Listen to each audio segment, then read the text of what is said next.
Committee of the Whole meeting for Tuesday, April 21st, 2020 to order. And this meeting is being recorded. I'd like to begin by acknowledging that we are on the traditional lands of the Puget Salish peoples, past and present. We want to thank these caretakers of the land who have lived here and continue to live here since time immemorial. I'd also like to acknowledge the many urban Indians in King County who have brought their cultural ways of life here and greatly enriched our community. In today's meeting, we're going to hear two briefings, one updating us on the county's pandemic response and another updating us on the needs assessment work the council has undertaken. We'll then turn to two pieces of legislation concerning the pandemic response. In light of the public health emergency, the governor has issued an emergency order suspending the section of the Open Public Meetings Act that requires us to have a physical space for the public to watch our meetings. When meeting remotely, we are limited to matters we can take up to those that are necessary and routine or necessary to respond to the COVID-19 outbreak and the current public health emergency. The matters on the agenda for briefing or action today have been determined to meet those criteria. I will note that for those wishing to provide comments at today's meeting, we'll be taking public comment up following the first briefing on our agenda. So please stay on the phone if you wish to give public comment. At this point, I'm going to pause for translation of that last point.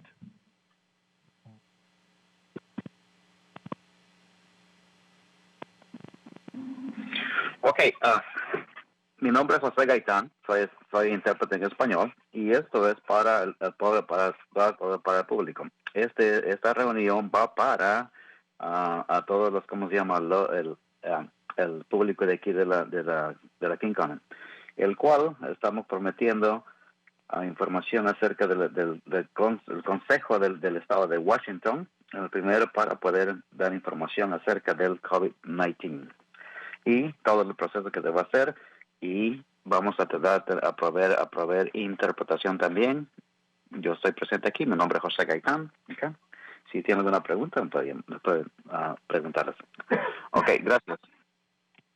Thank you. With that, Angelica, will you please call the roll? Thank you, Mr. Chair. Councilmember Balducci? Here. Councilmember Dembowski? Here. Councilmember Dunn? Councilmember Caldwell? Here. Councilmember Lambert? Here. Councilmember Optegrove? Councilmember Optegrove? Here. Councilmember Von Bauer? Here. Councilmember Sahalai? Here. Mr. Chair? Here. You have a quorum. Thank you, Ms. Calderon. That takes us to approval of the minutes. I'd entertain a motion to approve the minutes of our April 7th, 2020 meeting. So moved. It's been moved that we approve the minutes of our previous meeting. Seeing no discussion, all those in favor, please signify by saying aye. Aye. Aye. Opposed, nay. The ayes have it. The minutes were approved. Mr. Chair, point of personal privilege. Councilmember Von Reichbauer. Yeah, again, I would recommend that we affirm when someone says we have a quorum, that does not say who's been called. So I would specifically request to make sure that we all were counted, that you say who was not counted. I'm sorry, but I want to make sure that we all get, if we're going to be present, we should be recognized as present, and saying that there's a quorum does not indicate who was here. You're right. I understand your point, Councilmember Von Reichbauer. And while we were going to be very careful about acknowledging votes, you're right, we didn't acknowledge the roll call. I heard everyone except for Councilmember Dunn, and we are reaching out to him in multiple means to make sure he has the proper information to connect to the call. That's correct, Mr. Chair. Thank you. And with that, we'll move to our first briefing. And as I noted a moment ago, we're going to take things out of order relative to the way that we would normally structure our agenda, with public comment coming after the first briefing on the agenda. Dwight Dively, the director of our Office of Performance Strategy and Budget, will be giving us a preliminary briefing on budget impacts of the pandemic and other updates on the county response. We're taking this item up before public comment to accommodate Mr. Dively's schedule constraints. Mr. Dively, the line is yours.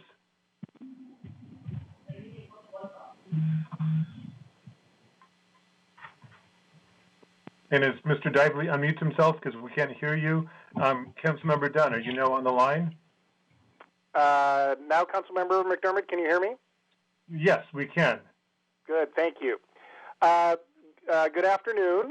This is becoming something of a ritual every other week, and I hope it is being useful for you. I have 5 topics to cover today. I think at least 3 of them will be quite brief. And what I'll do is what I've been doing in the past with these briefings and simply pause at the end of each item. And in fact, with the third item, I'll probably pause several times. So if there are questions, Councilmember McDermott can recognize them and we can discuss it. So the first thing I'd like to share with you today is the latest estimates of costs that the county has incurred to date in response to COVID-19. As we have discussed previously, there is a significant lag from the time we actually incur the cost until we get the bill and we pay it. So the numbers I'm going to share with you should be seen only as approximations, and the actual numbers that we'll have, say, a month from now will probably be somewhat different. And I'm going to split this into 2 categories.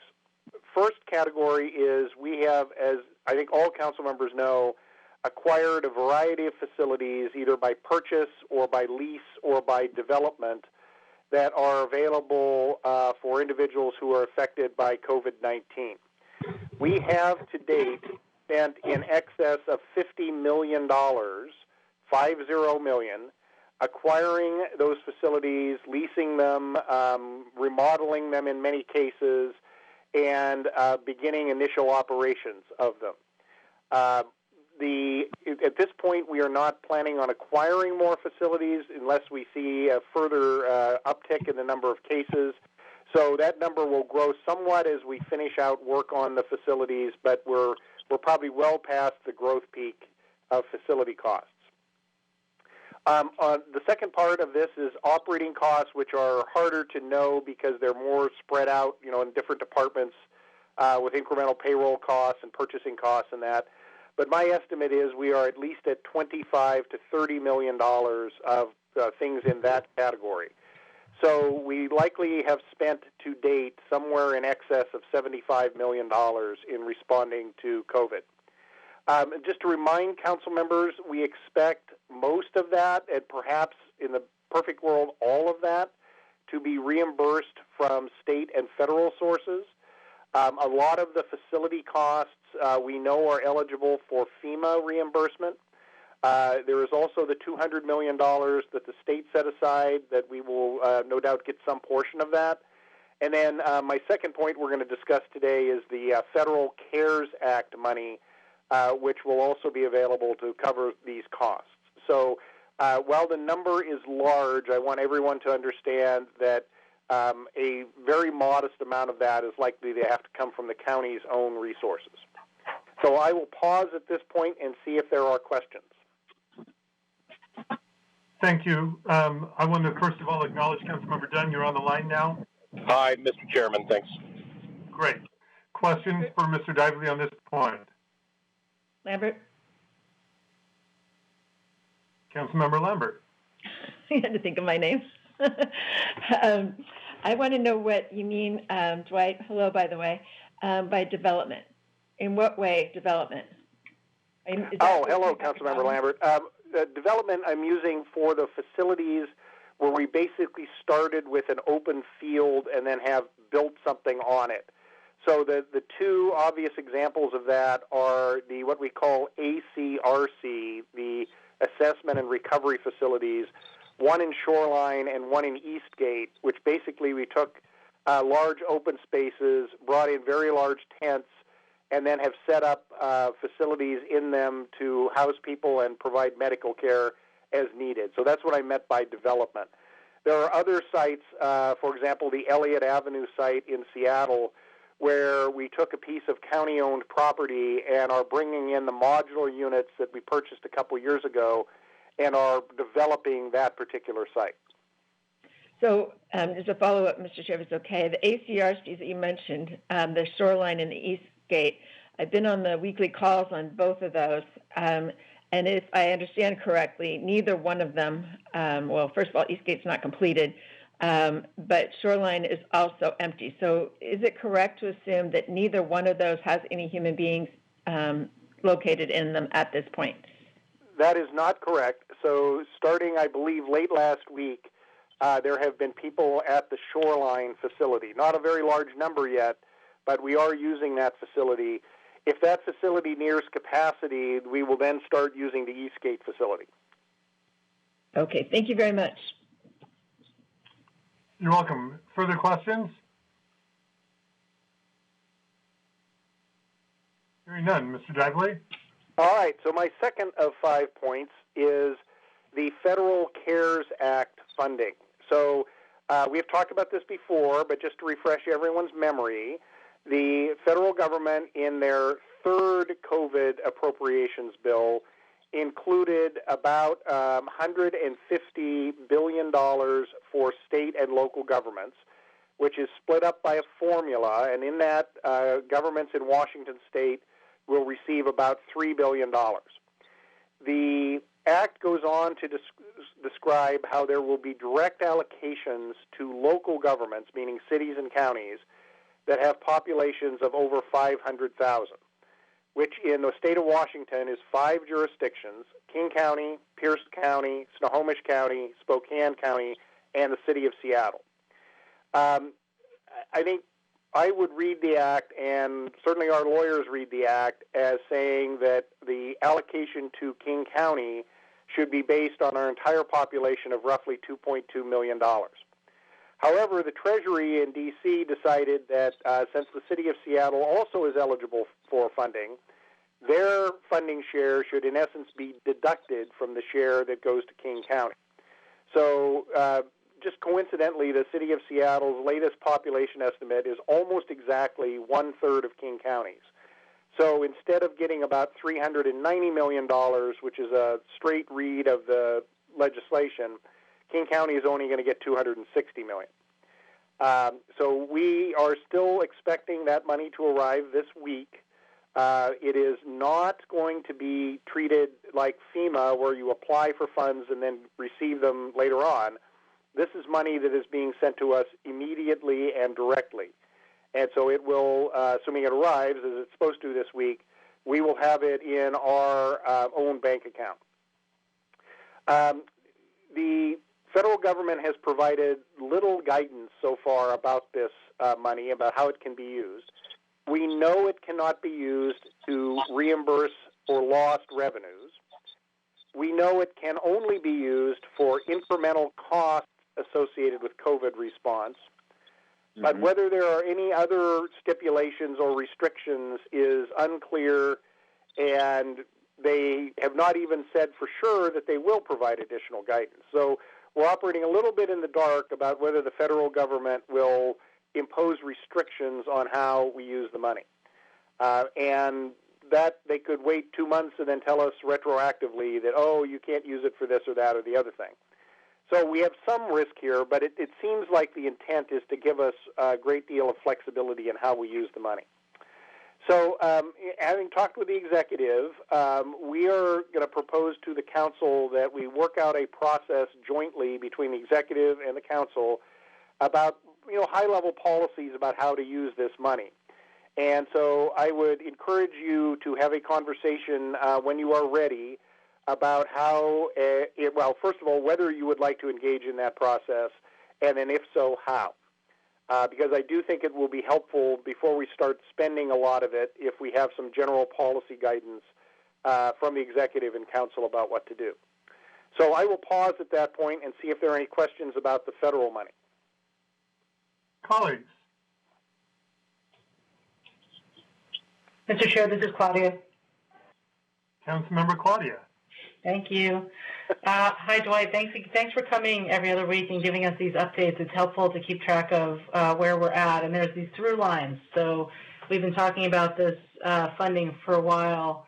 I have two questions for you on it. One is, I picked up somewhere, I don't recall if it was in media news reporting or elsewhere, that there might be some discussion in a future federal package that they would potentially retroactively allow this money to be used for revenue loss. So my question is, are you hearing anything like that? That seems to make it very difficult to set priorities, if so.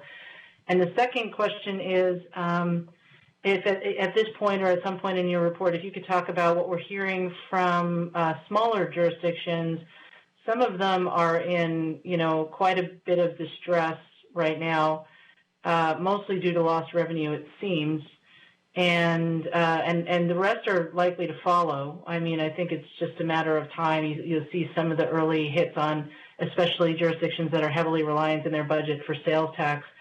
And if you could just talk a little bit about what discussions are ongoing with them to try to advocate for funding for other subordinate levels of government. Okay, great. Thank you for those questions. So, Councilmember, I had not heard the version that there might be retroactive allowance of using this money for lost revenue.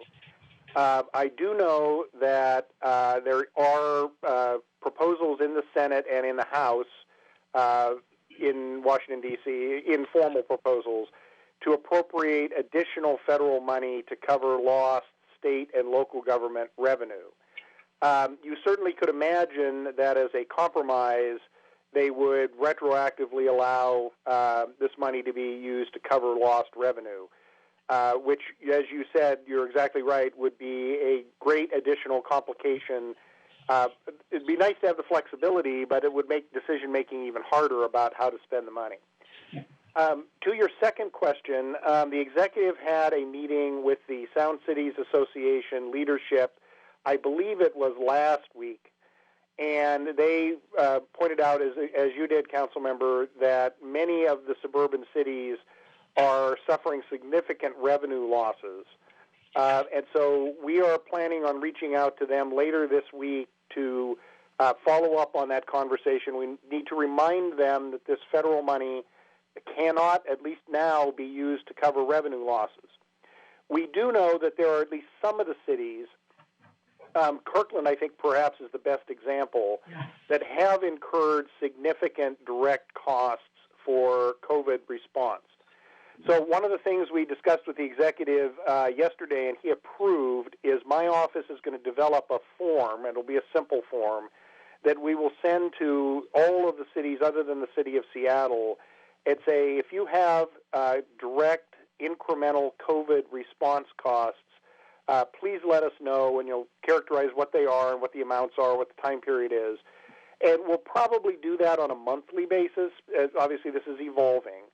And then after the council and executive have developed policy around the $260 million,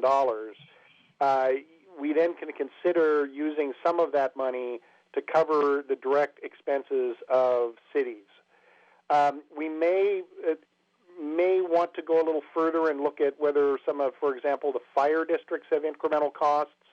I suspect they might, but they're probably pretty small. We haven't yet decided whether we're going to poll them or survey them in a similar way. I would also just point out that the state is going to receive about $2.1 billion from the same source that we're receiving $260 million, and in essence received the $130 million that we didn't get because it was left in the state share rather than coming to King County. So we also need to be working with our legislative delegation and the governor's office about whether some of the state's money can be used to help our other local governments. Thank you. Dembowski. Councilmember Dembowski. Thank you, Mr. Chair. Thank you, Dwight. Just to follow up on point with respect to your fire districts question, I had talked to some chiefs in my district, and I know they were incurring added costs to acquire, PPE, and things like that. And I would just, if it's not too much of a burden, be a voice to encourage the executive to add our fire districts and consider our public hospital districts if there's a reason to in your survey of increased costs. Thank you, Councilmember. That is a good suggestion. That's information I didn't have, and not surprising that they are incurring some costs. I think we can certainly reach out and survey the fire districts as well. The hospital districts are an interesting situation because there's also direct federal money that is supposed to flow to the hospitals, and it's my understanding the legislation that is before Congress right now includes a significant increase in that. I have no idea how that's going to be allocated across the country. So we're going to be in a place where there are all these different streams of funding with different rules and different restrictions and different priorities, and just sorting that out is going to be a challenge. And so I'd encourage us to hold off a bit on the hospitals until we have a better understanding of the direct federal money that's going to flow to them. I hear you there. Thank you, Dwight. Cole Wells. Councilmember Cole Wells. Thank you, Mr. Chair. To my colleagues, I will be sending out a memo to all of you and your staff within a few days pertaining to this issue and request from Dwight, as he has mentioned, about the executive working with the council in terms of the process as well as the substance of what we would want included. So look for that. Thank you. Up to the Grove. Councilmember Up the Grove. Thank you, Mr. Chair, and thanks, Dwight. A quick comment, and actually they're both comment and suggestion. The comment is I agree it's important with the state. I think there was thought early on, at least communicated from our federal government relations team, that there was some level of expectation that the significant funding provided to the state would also be a source of potential funding for local governments that were below the 500,000 threshold.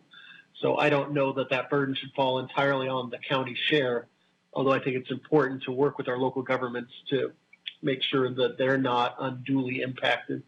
And then secondly, I'd encourage us to take a unique look at the jurisdictions and neighborhoods within them that are hosting our response facilities. And a number of those are beginning to identify increased costs and needs in their jurisdictions because of the work that we're doing there. And I think in particular of Renton, we have 200 of the homeless folks from across the street from the courthouse are now in downtown Renton, and they've identified things, for example, even though meals are being provided at the hotel, some of the individuals have gone to their homeless shelter that they operate in Renton. They're seeing increased demand. They're also seeing a need for increased law enforcement presence due to the high concentration of people there. And so whether it's Renton or whether it's any of these other jurisdictions, using this source of funding as a way to just go above and beyond in terms of mitigating the impacts would be something that I hope we can discuss when we get to the policy. I guess I'm putting an early plug in for our for one of my interests as we get to that policy discussion. Thanks.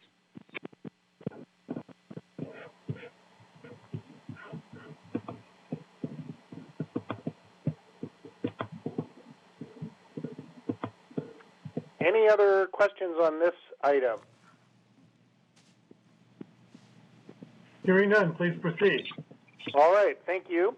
All right, the third item, and this is the last one that I think will take some time, is I want to describe the second COVID emergency supplemental ordinance that we plan to transmit on Thursday. So just as a reminder, our intention is to submit an ordinance once a month that is restricted to COVID-related items. And there are items that need additional appropriation authority. And so let me just pause for a second and say, for example, the money that Metro is receiving from the federal government which can cover their incremental costs and their lost revenues, we don't believe will ever need to be appropriated because it, in essence, is replacing revenue that they're losing from sales tax and fares, and so we believe they will have sufficient appropriation authority. So even though that's a very substantial number, you probably will never see that in an appropriations ordinance. So the things that I'm going to describe now are things that are beyond our existing appropriations and for which we will be seeking your approval to spend. So I'm going to divide this into three categories. The middle category is the most complicated, and I'll give you a high-level summary of that, and then if you want me to drill down into some of the details of that, I can. So the first category are the facilities that we've already talked about, so the isolation and quarantine facilities and the ACRC facilities. And so we are seeking a $33 million additional appropriation for those facilities, which is mostly capital costs, but a little bit of facility operational costs. And that is in addition to the roughly $15 million that we got in the first monthly supplemental. So that's category one, and I think is pretty straightforward. Category two, which is the more involved one, are a series of ideas to support economic development and our community as they are being affected by this. And some of these are items we have discussed previously. Some of them are new items, in several cases inspired by council member ideas or questions. So let me start with the ones that I think will be most familiar. There is $8 million that is an advance on the lodging tax money that would be used for tourism promotion after the COVID crisis is over. We have talked about that, I think, extensively. There is $4 million of support for arts and culture and science and arts education and music venues that would be split between some money that For Culture would administer and money that my office, Performance Strategy and Budget, would administer. And the reason for that split is some of the funding is not within the charter of For Culture. So the arts education support, the science support, and the live music venue support, which is a total of $2 million, would go to my office, and the other $2 million of arts, culture, and heritage support would go to For Culture.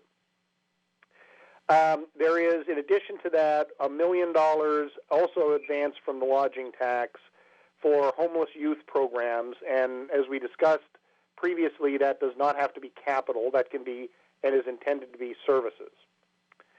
Now, a couple of new things that we haven't talked about before. Oh, I'm sorry, there's one more thing that should be familiar. Councilman Rosal pointed out that we have about exhausted the $1 million that the council added to the first COVID emergency supplemental for community outreach. And we are going to include an additional $1 million in this supplemental ordinance to continue and expand that work. That may not be enough in the long run, but since we're doing this monthly, it felt like we should do it in increments so we can figure out how much we actually need over time. All right, and then the two newer things are $2 million in total to go to the Department of Local Services for, in essence, small business support. We're proposing that most of that would be for operating grants to small businesses, but we would take Councilmember Upthegrove's idea of reaching out through smaller chambers of commerce and similar organizations that would be funding them to help small businesses kind of navigate the complex system that has been set up for applying for federal aid or state aid, et cetera. And then a small amount, but we think a sufficient amount, for interpretation services for businesses that are owned by people whose first language is not English and has that additional barrier to being able to access this kind of support for their businesses. Obviously, we intend the grants to be focused solely within the unincorporated area. We recognize that the Chamber of Commerce or other organizations support probably would also support businesses in some of our suburban cities. And then the final category of what we're proposing to send over is appropriations of the money I think you are familiar with around community development block grant and emergency solution grants that was included in the same CARES Act.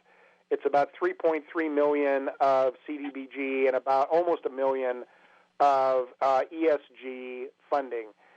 We are still working through the rules around that. Some of you may know that that money we receive is not just our money. It also many of the suburban cities, in essence, have a share of that, and so it's currently allocated through a committee process, and that takes some time to figure out how to spend it. And we're trying to determine whether that process applies here or whether it doesn't. And then the third and final bucket of this is sort of internal costs to the county that are not direct response to COVID but are caused by it. And in that bucket, we have some premium pay for people who are going to be working at these isolation and quarantine facilities that is, frankly, above and beyond the kind of job they were originally hired to do. We are requesting about $400,000 for DAJD for body scanners for the 2 adult facilities. This has been something we've talked about for several years. We included it in the Children and Family Justice Center, and given the health issues around COVID, having body scanners instead of having to do strip searches seems like a very rational thing to do.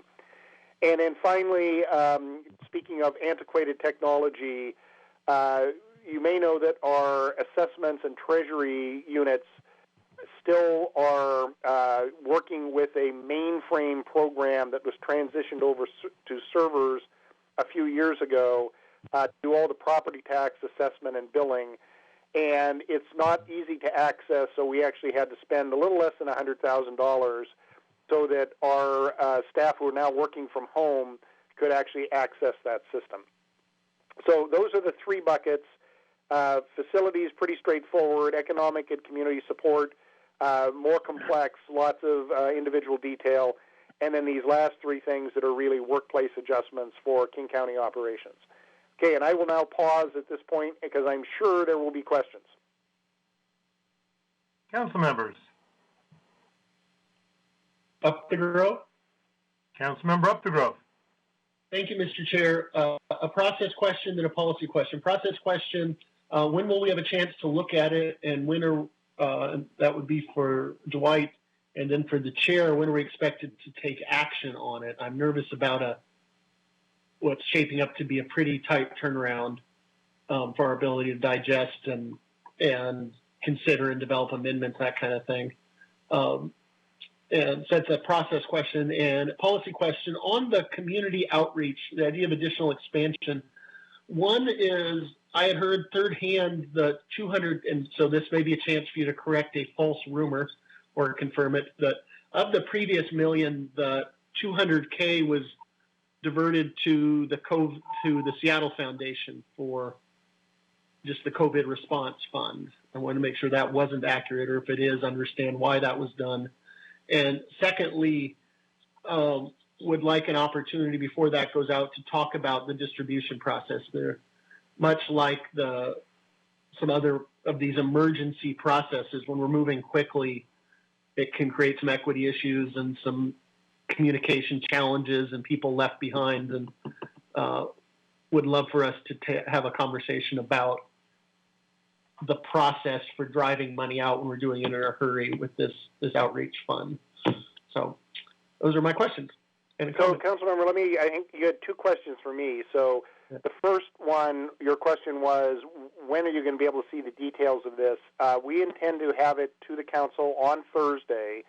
I believe Aaron Rubart, our budget deputy, is already communicating with Andrew Kim of your staff about the details of this, what I just went over. We certainly are happy to share that now because we're simply now in the process of making sure all the documents are right. The executive's proposal is not going to change at this point. So we can get that information over to your staff if we haven't already done so immediately. To your second question, I don't know the answer to this, but I will track it down. About the $200,000 out of the first $1 million for outreach. I have not actually seen a summary of how that $1 million was spent, so I will get that and get it to your staff. That would be great. Thanks.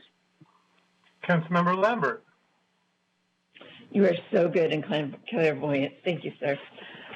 Couple of items. I think we should have, as council members, a work session going through all this. Is a lot of money, and I think, as Councilmember Updegrove said, it's coming pretty fast. I, too, was very concerned about the Seattle Foundation equity issues because the half of the county, the eastern half, didn't get very much and has lots and lots of needs. And also, I thought we had moved off the mainframe totally, that the assessor's office was the last one to come off the mainframe, but I thought we had gotten that done last year, so I'm really surprised to hear that.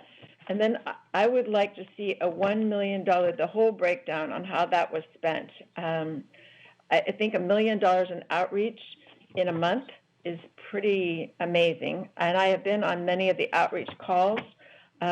So those, other than employee salaries, $1 million is a lot of money. So I would like to see also that breakdown. So I guess for Dwight, the main thing is, aren't we off the mainframe? Yeah, so Councilmember Lee, let me answer your two questions. So I am not simply going to get the $200,000 Seattle Foundation question answered. I will get a list of all the recipients of that first $1 million, and then I'll provide that to you. With respect to the mainframe, you aren't remembering correctly, but maybe not all of the details. So the count, just going back, particularly for newer council members, the county was one of the last jurisdictions or last organizations that I'm aware of that still was using an old mainframe computer. It literally was falling apart. There was a circumstance about 3 years ago, as I remember, where someone reached in to repair a circuit board and it crumbled.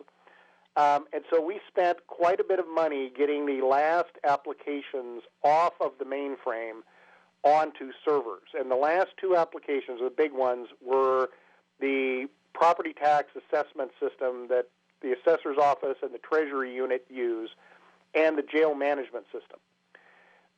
What we did with each of those was to, in essence, translate the code over to a language that would run on a server.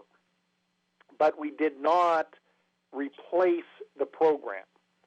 So we are still using, for both of those systems, 40-year-old programs that now are running off of a mainframe but are still running as if they were mainframe programs.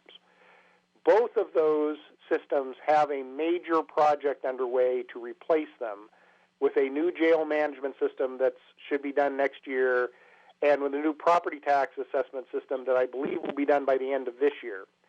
But until then, people need to access those old systems, and this was why we had an incremental cost for the assessor's office to be able to continue to use that old system.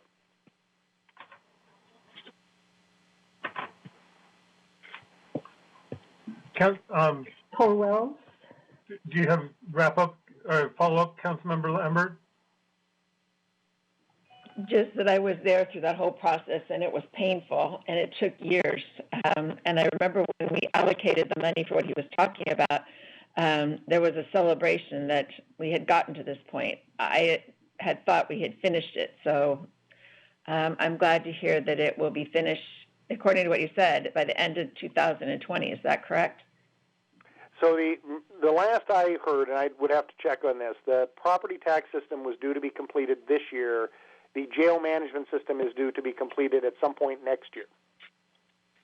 Well, I think we can have the golden spike at that point and put a spike in that program. It'll be good to see it gone. Thank you. Yes, it very much will.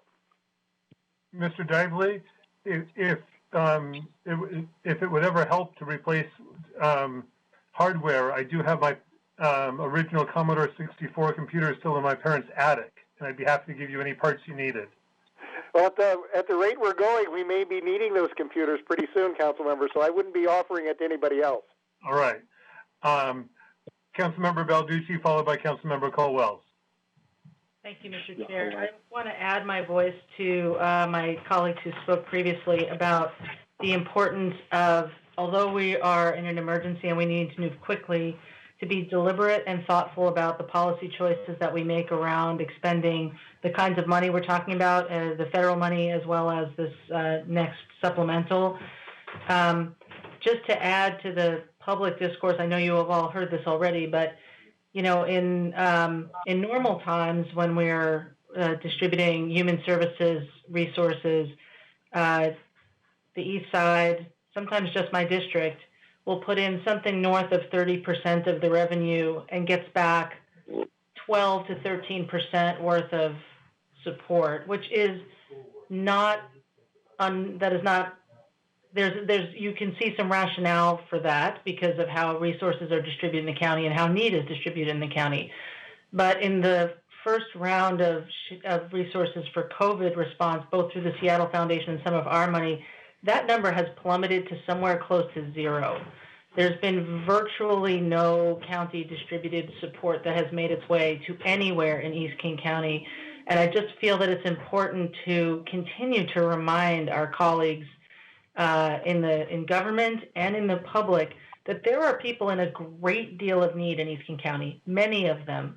And when we don't support the nonprofits and others that provide support for those folks, what we're saying to them is, you don't belong here. You don't belong here. It's too expensive for you.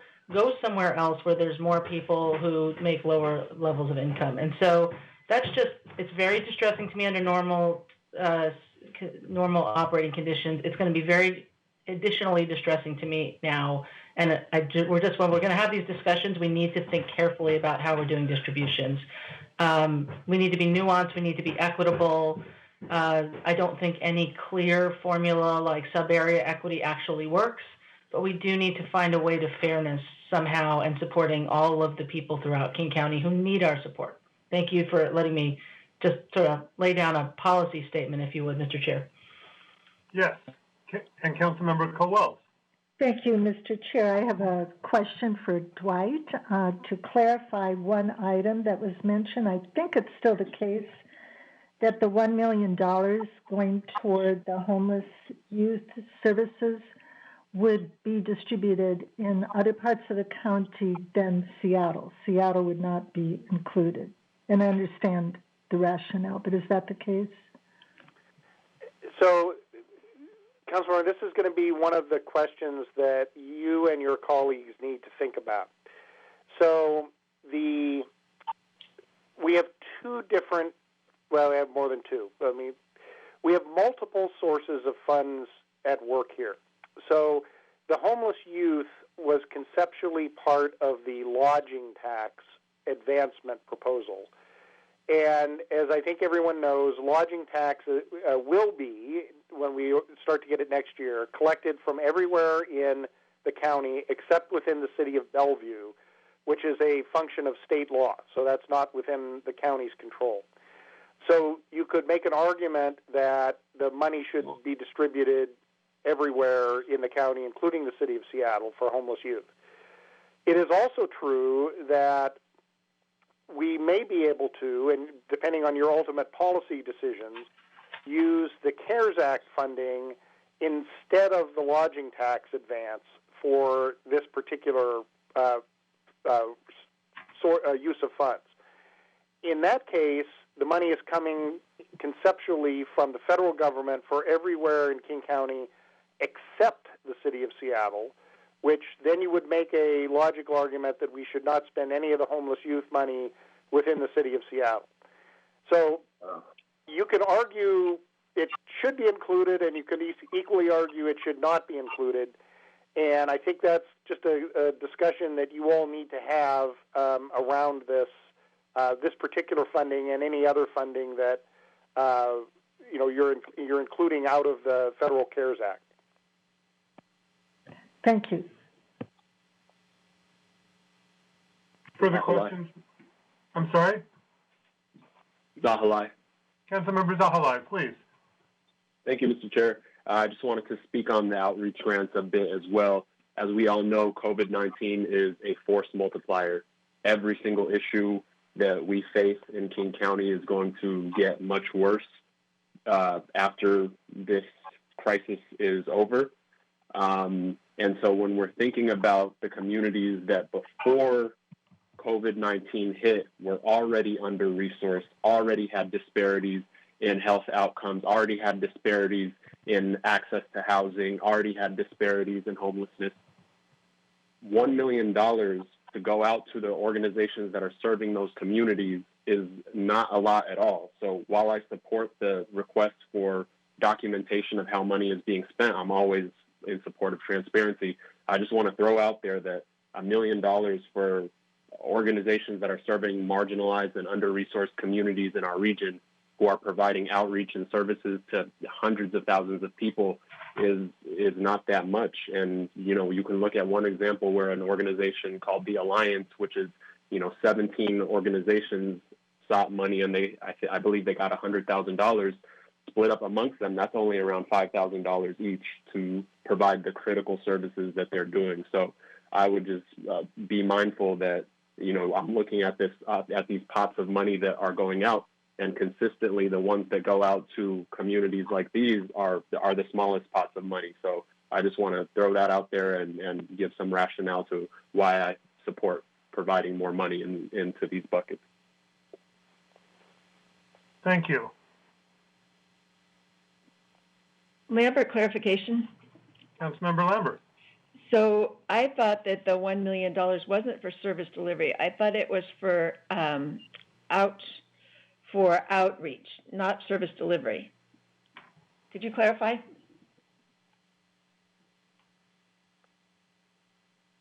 So, Councilmember, is that a question for me or for your colleague?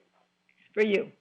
Okay, so let me get I think the best way to handle this is to get the list of how the money was actually allocated and for what purposes, and then that we could see how much of it was, communication related, outreach related, service related, et cetera. I think it's the easiest way to have this follow-up discussion.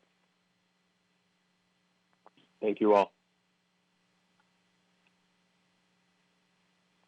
Further questions? Mr. Dively, line is yours. All right. My last two things should be very brief. So the fourth one on my list is just give you an update on property tax receipts. I think many of you were aware that some of our other jurisdictions who depend on property taxes, most notably school districts, fire districts, and hospital districts, were concerned about the potential impact of the 1 month potential delay in when people needed to make payments. Particularly because many of those districts have debt service payments that they make in early June. I wanted to let you all know that as we expected, the mortgage companies who end up paying a very high percentage, more than half of the total property taxes that we collect, have followed through on their commitment to make their payments on time. And in fact, many of them paid early. So we are receiving a very large amount of property tax revenue now, and there should be no cash flow problems for any of our special districts that depend on property tax revenue. That's great news.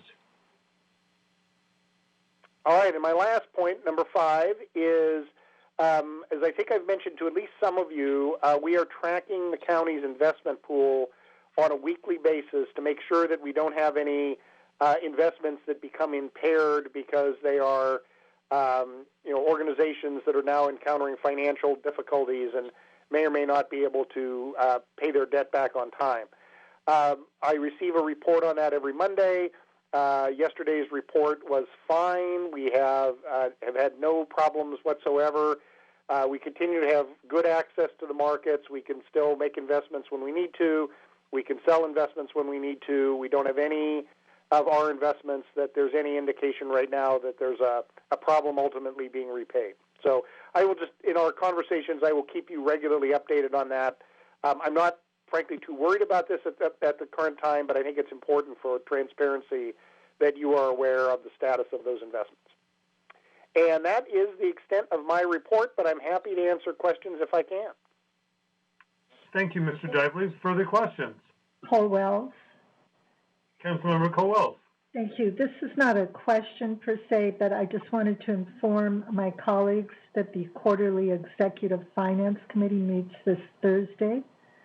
So I will report back to all of you what transpires at that. Dombrowski. Councilmember Dombrowski. Thank you, Mr. Chair. Dwight, thank you for these regular updates. They're helpful. We talked before about bond sales and have done some work recently in the last year or two over the wastewater utility with respect to making sure that the rating agencies were satisfied with our financial structure. I'm wondering about your dialogue with our financial advisors and rating agencies, what you're seeing. I see that the Federal Reserve came in maybe and bought municipal debt for the first time, or maybe the first time in a long time. What is the state of the market and the county's position in it with respect to our ratings and our finances in the debt markets? All right, so Councilmember Dombrowski, I had a hard time hearing you. I'm going to repeat your question. I think I got it right, which is basically what is the status of the county's bond ratings and access to the debt market? Is that a good That's summary? a lot more concise than I was, exactly. Okay, thank you. So as you know, we had been scheduled to do a multi-purpose limited tax general obligation bond sale fairly soon, and decided to postpone that largely because most of the uses that we intended were now in question about whether they were going to proceed. So the biggest part of that was going to be for Metro Transit's capital program, and given the financial turmoil they're in right now, they said, we don't really want to commit to borrowing that much money right now. So what we did is postpone that sale probably until something like June or July. Our expectations, at least if things are like they are now, is that we would still have good access to the credit markets. We have, highly rated debt, and investors are looking for relatively safe investments. One of the rating agencies has put a negative outlook on all municipal debt, just given the uncertainties about what's going to happen with the economy, what's going to happen with revenues, and so we are not singled out by that. Everybody every state and local government has that same issue. I'm sure that when the time comes to issue debt, we will get rating reports that talk about the impact on our reserves, the impact on our revenues. It is certainly conceivable that we would get slightly downgraded. But again, these things tend to be treated as comparative. And King County generally, I think, will be looking better than many of our other governments, sort of because of our financial structure, because of our revenue structure, because of the financial policies we have in place, and so on. The only other thing I would note, you're right, that the Federal Reserve has come out, I believe, for the first time in its history, it said we are investing in municipal bonds. We are basically providing a liquidity facility if a government is unable to access the credit market in the normal way. They seem to have indicated incredible flexibility as this crisis unfolds. So that may be another thing that we could use if we needed to. Today, I would not expect that we would need to do that. Thank you. And a brief follow-up, Dwight, you talked earlier about the property tax collections. I'm looking ahead to an agenda item later on today's agenda, but upwards of 50%, I think, of the residents of King County are renters, and obviously live in property where property tax is paid, at least most of them, if they're not municipally owned. But how important is the county's reliance on property tax collections across our base here, commercial and residential, to maintaining a strong credit rating on our debt? So King County, for various reasons, I think mostly, frankly, related to the overall wealth we have here, has had a remarkably high, timely payment of property taxes, way above what similar jurisdictions like San Francisco have, for reasons which I really can't explain. Even in the Great Recession, we saw most in residential and commercial property owners continuing to pay their property taxes on time. I think we maybe got down to 97% timely compliance instead of 99%. So I would expect that we will see a decline in that percentage from the 99s down to something else in the high 90s. But it will still be a positive rating attribute for us because compared to our peer groups around the country, we're still going to be really high. So, I just want to make sure I understand what you're saying is that the regular timely payment of property taxes is an attribute that's important to maintaining our top bond rating, which saves a lot of money for taxpayers and ratepayers. Yes, you're exactly correct. Thank you, Dwight. Thank you, Mr. Chair. Thank you. Councilmember Dunn. Thank you, Mr. Chair. And Dwight, can you hear me, Joe? Yes, I can. Okay. Dwight, thanks again for your work and leadership here. I'm presenting, as I've been doing weekly, to another city council tonight. This time tonight, it'll be the city of Kent as well as the mayor and the city council. And they are having some significant challenges as a result of the revenue streams, some of which were line item vetoed out by the governor most recently.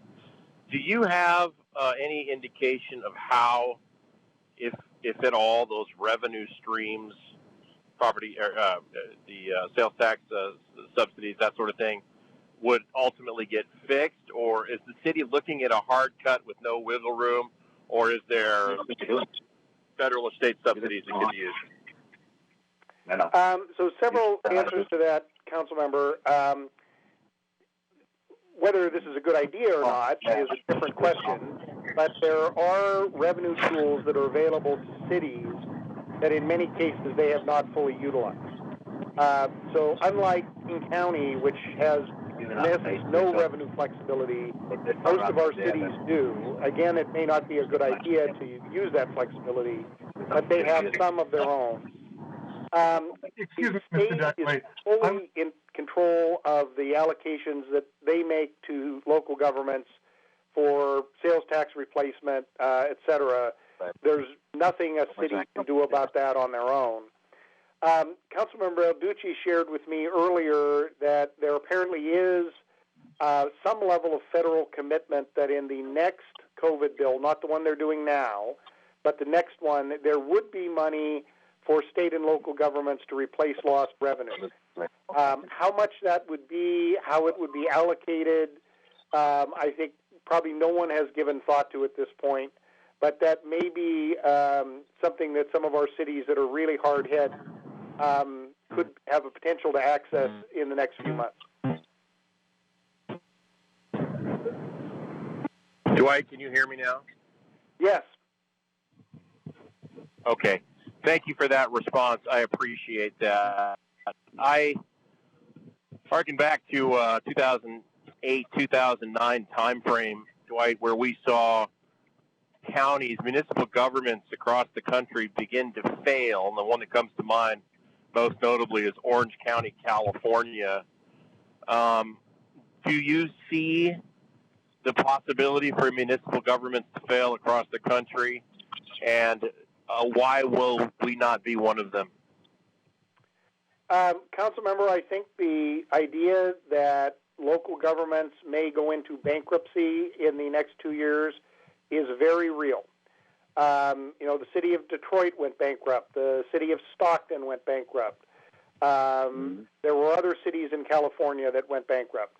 Lots of small governments ceased to exist or went bankrupt. So I think that possibility is very real around the country. I would say that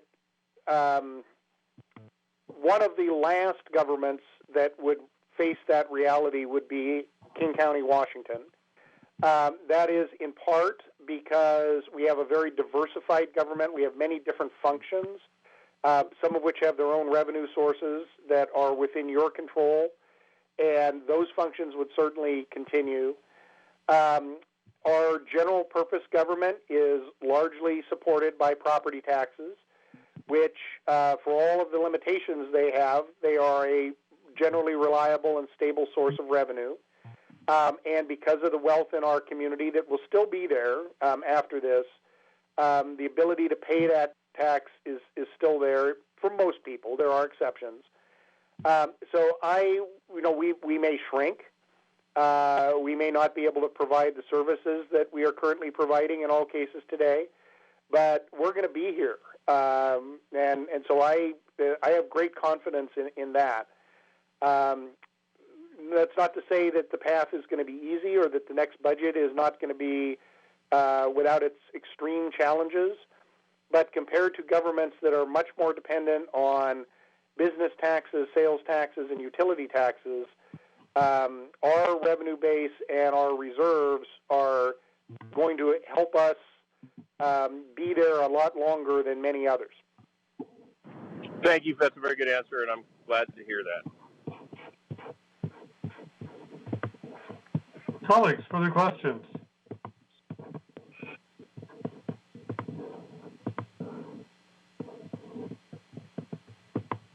Hearing none. Oh, sorry, I was off mute.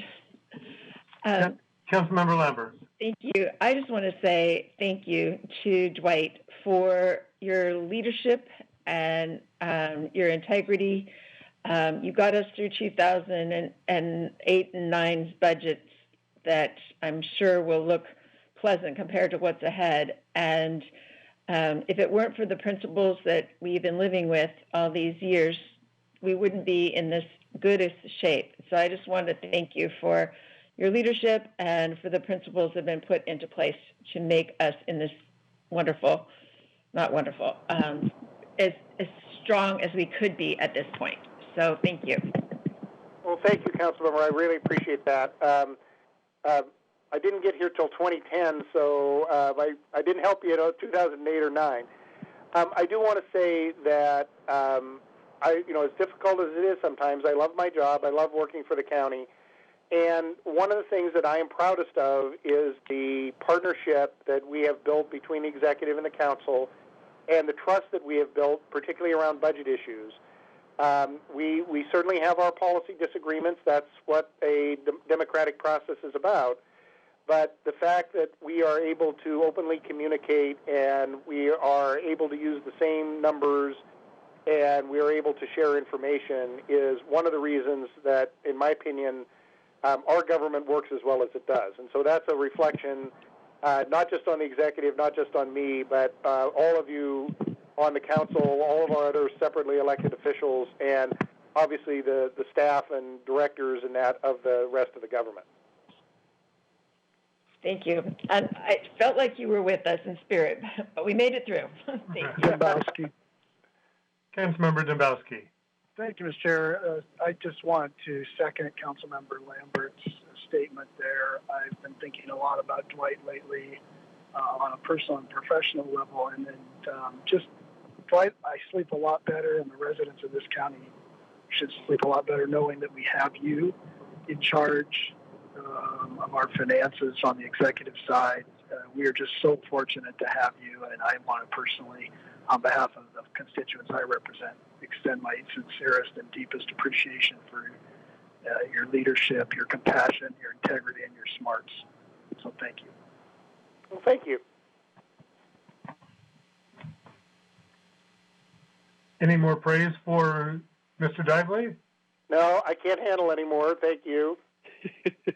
Okay, then we'll wrap. We don't get to do proclamations anymore, so this is it. Well, I do appreciate it. It's genuine. Thank you, Dwight. All right, and thank you for joining us today and for the presentation. That takes us to public comment on today's agenda. Having a entirely remote meeting is relatively new for the King County Council, and I want to make sure that everyone who's called in is familiar with the rules for public comment and how the process will be managed.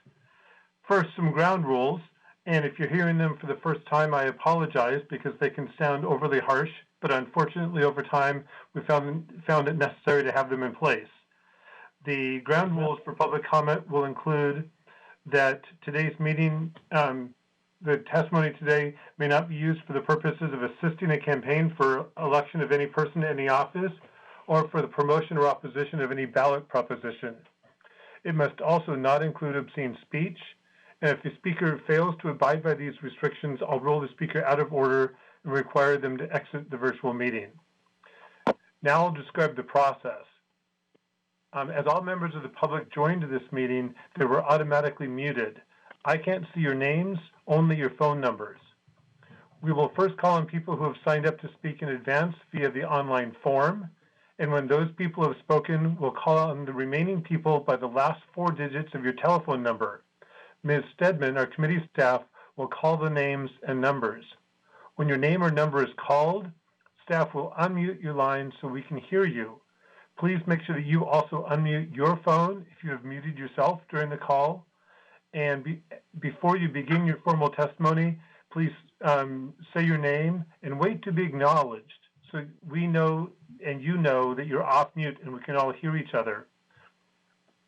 And then start by saying and spelling your name so we can have it accurate in the record.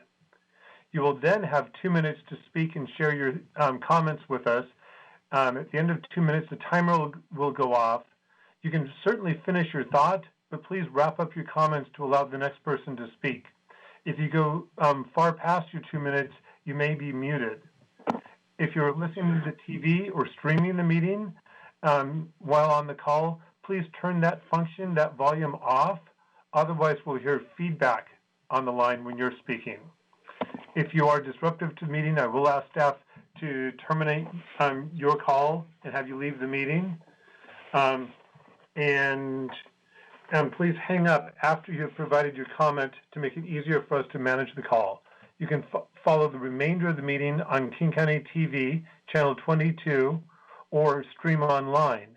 The link to stream online is on the Council's website, which is www.kingcounty.gov/council, and then click on the Watch Us Live button.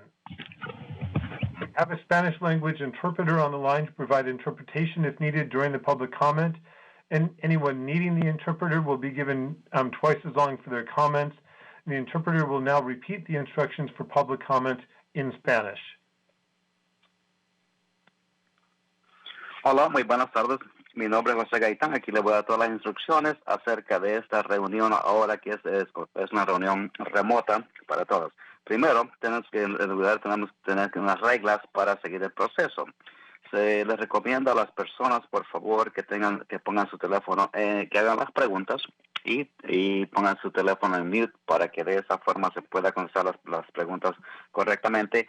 Y algunas veces vamos a tener que darle tiempo, un poquito más tiempo específicamente para poder, responder sus preguntas. También, si es que por alguna razón no podemos darle toda la información que necesita, puede prácticamente seguir toda esa información en el canal 22, ¿okay? El canal 22 para dar toda la información y de esa forma poder seguir ayudándole y asistiéndole mejor. Gracias. All right, thanks. Thank you. We'll now begin the public comment period. A reminder to please wait to be acknowledged to be sure that we can hear you. Ms. Dedman, go ahead and begin calling the names and numbers of the public for comment. Thank you, Mr. Chair. The first caller will be Marcus Lalario. Okay. Go ahead, Mr. Lalario. You're unmuted. Yeah, I'm present. We can hear you. Please proceed. Okay, that's Marcus Lalario, MARCUS LALARIO. Calling, speaking on behalf of Seattle Restaurants United. One of the bigger issues we're finding is about the rent abatement or rent freeze. And one issue we want to come up with is if there's a way for the folks who are renting these properties, if they do need to walk away because they haven't got a loan, haven't got any help, and they're just at wit's end, can't afford rent, a way to let them break their lease without any, unscathed. So they can walk away without it affecting future opportunities for them. So they not have to file bankruptcy, because a lot of these mom and pop shops just can't afford and don't have the capabilities to get these loans. And also, just if they can walk away, they can possibly start another business again at some point. So, we've learned that there's a lot of people that have their mortgages up on these houses. They're going to lose their houses because they can't pay their rent. They can't pay their loan bills.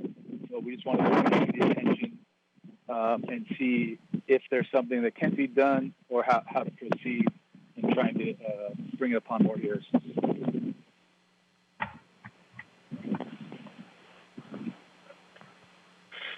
Thank you, Mr. Lalario. Our next caller is Aaron Verzosa. Go ahead, Mr. Verzosa. You're unmuted. Hi, this is Aaron Verzosa, present. Thank you. We can hear you. Please proceed. Hi, Aaron Verzosa, first name Aaron, A-A-R-O-N, last name Verzosa, V as in Victor, E-R-Z-O-S-A. Myself, also, just as Marcus mentioned, on representing my own small business, Archipelago Restaurant in Hillman City. I also sit on the Seattle Restaurants United board as well.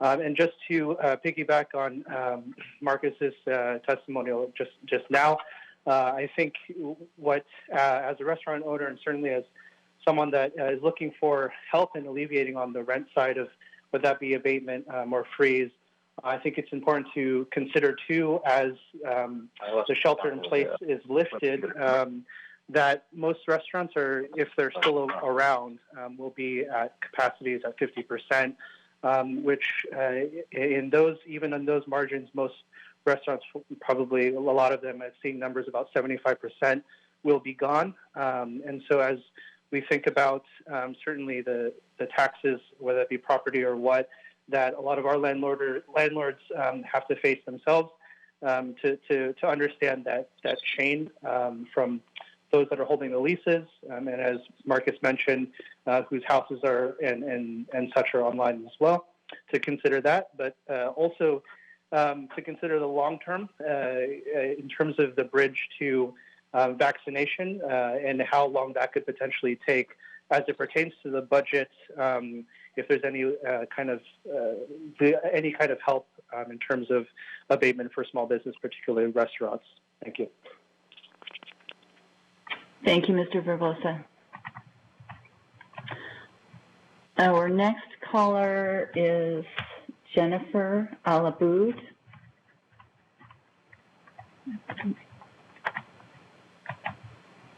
Go ahead, Ms. Alaboud, you're unmuted. Hi, this is Jennifer Alaboud, present. Thank you. We can hear you, please. My name is spelled Jennifer, last name Al-Abboud. I would like to echo the concerns of the previous callers, and this also regards agenda item number 7, the rent and mortgage moratorium motion. We, small business owners, particularly the smallest family-owned businesses, those with personal guarantees on their commercial leases could lose their homes if their brick-and-mortar businesses close permanently due to COVID-19. Small business owners need mortgage lien waivers for COVID-related business closures. And I'm wondering, at what level of government could this issue be addressed? And would the council support measures that would protect commercial tenants from mortgage liens on their homes or their home equity upon the sale of their home? We have very little, the smallest of small businesses have very little access to federal funds, and this will result in business failures. And the last thing that these small business owner operators need is to risk losing their homes on top of losing their businesses. Thank you. Thank you for your comments. Our next caller is Tawfiq Madah.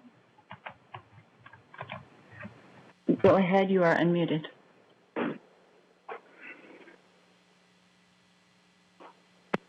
Hello, Mr. Mada. You're unmuted. Please proceed if you'd like to make comments.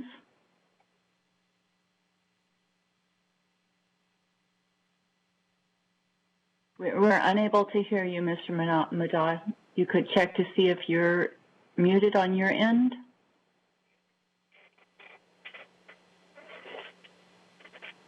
I will move on and call that number in the future. Our next caller is Takel Gobina. Give me just a moment. And it looks like that caller has disconnected their call. We will move on to Jeanette Cifuentes.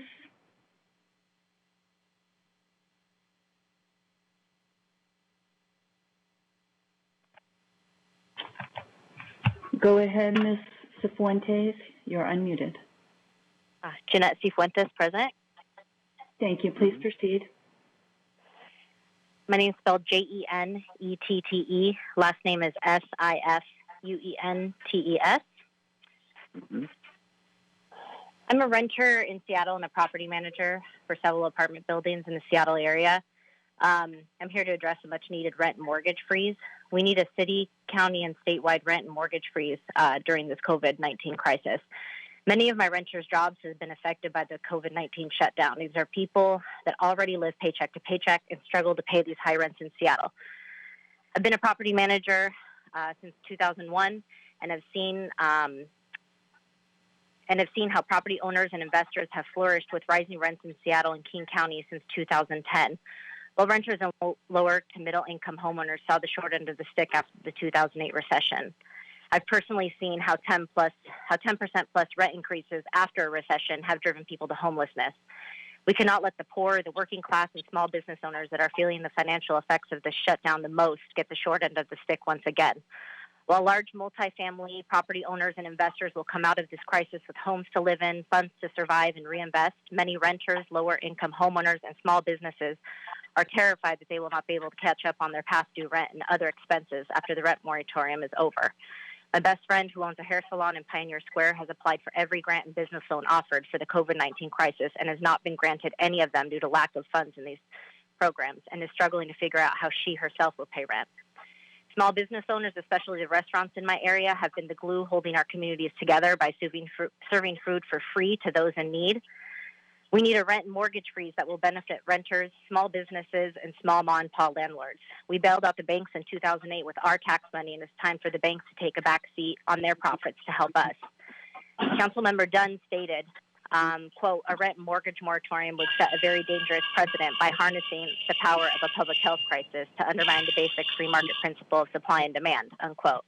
And I would say that the free market of supply and demand in the housing market has not worked for the poor sleeping out on the streets or the workers that are now considered to be essential, whose rents are 30% or more of our income. The free supply and demand market has not supplied the affordable housing that's needed so much in Seattle and King County over the last 10 years. If the free supply and demand market for housing has not worked for the poor and lower wage working folks in normal times, it's absolutely necessary for us to take drastic measures that will support us, especially during this out of the ordinary public health crisis. It's time that our city, county, and state do the right thing by the poor and working folks in our community with a rent and mortgage freeze during the COVID-19 shutdown. Thank you. Thank you for your comments. Our next caller is Julissa Sanchez. Go ahead, Ms. Sanchez. You're unmuted. Hi, good afternoon. My name is Julissa Sanchez, Julissa. First name, Sanchez. Last name, and I am a tenants' rights educator, the Tenants Union, working predominantly with South King County Latinx immigrant and refugee communities.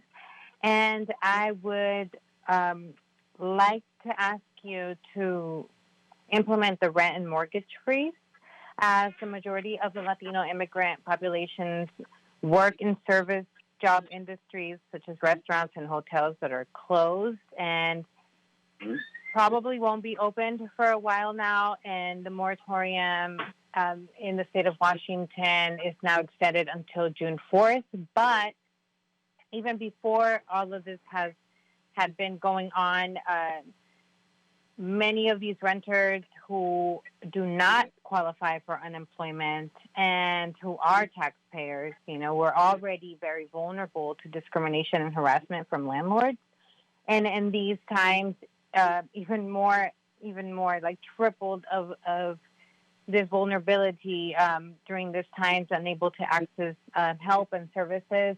Many have been denied a lot of the services they have applied for funding due to lack of funding and high demand.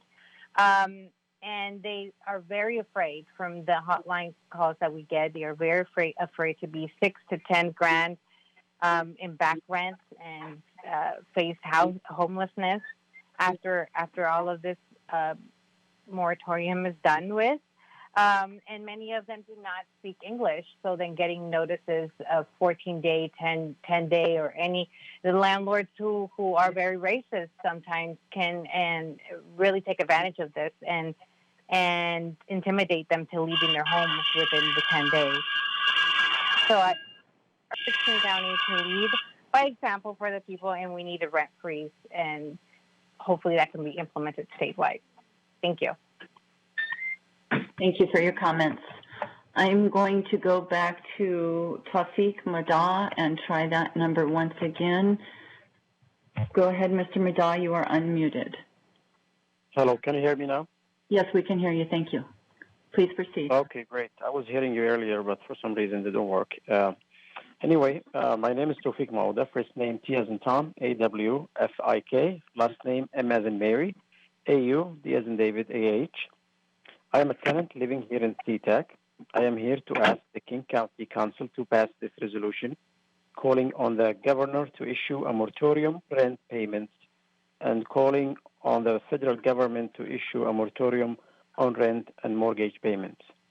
I live blocks away from SeaTac Airport, and I am a member of the MLK Working Families Party. It's a multi-racial group that's a chapter of the Working Families Party. We organize to build grassroots power for working families through issue campaigns and recruitment, training, and election of progressive candidates. I talk every day to my neighbors and friends here in SeaTac. Families are struggling to meet rent. Many of my neighbors have lost their jobs and income. Before the pandemic, most of my neighbors have 2 jobs, and many work at the SeaTac Airport. Many of us had small businesses, which are now closed. Now my neighbors cannot work and have no income. The loss of income is devastating. I am personally struggling to make ends meet. I had a small business like many families around me. My family lived check to check. To the impact of COVID-19 are the final blow. And displacement of our communities is a real threat. A pandemic undermines the stability of my family and my friends and neighbors, and instability of our communities undermines the health of our communities. We look to King County Council to step up and show leadership when it comes to the impact of COVID-19 on our communities. SeaTac Council members Gubene and Negose showed leadership to try and pass a resolution supporting the governor's moratorium on evictions, while the rest of the council failed to stand up for the many in our communities. We need leaders who stand up for the many, not the few, and we need leaders to take bold steps to stand up for what is right. Tenants around me live in fear and anxiety, not knowing if they will be able to keep their housing or be driven to the street. Please vote yes on calling on the governor and federal government to support rent and mortgage moratoriums. This is an important step for leadership and justice in our community. Thank you. Thank you for your comments. No. Mr. Chair, I believe that is all the callers on the line.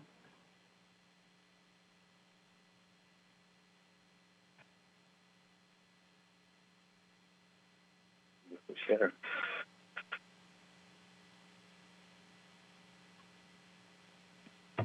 I'm sorry, it helps if I unmute myself.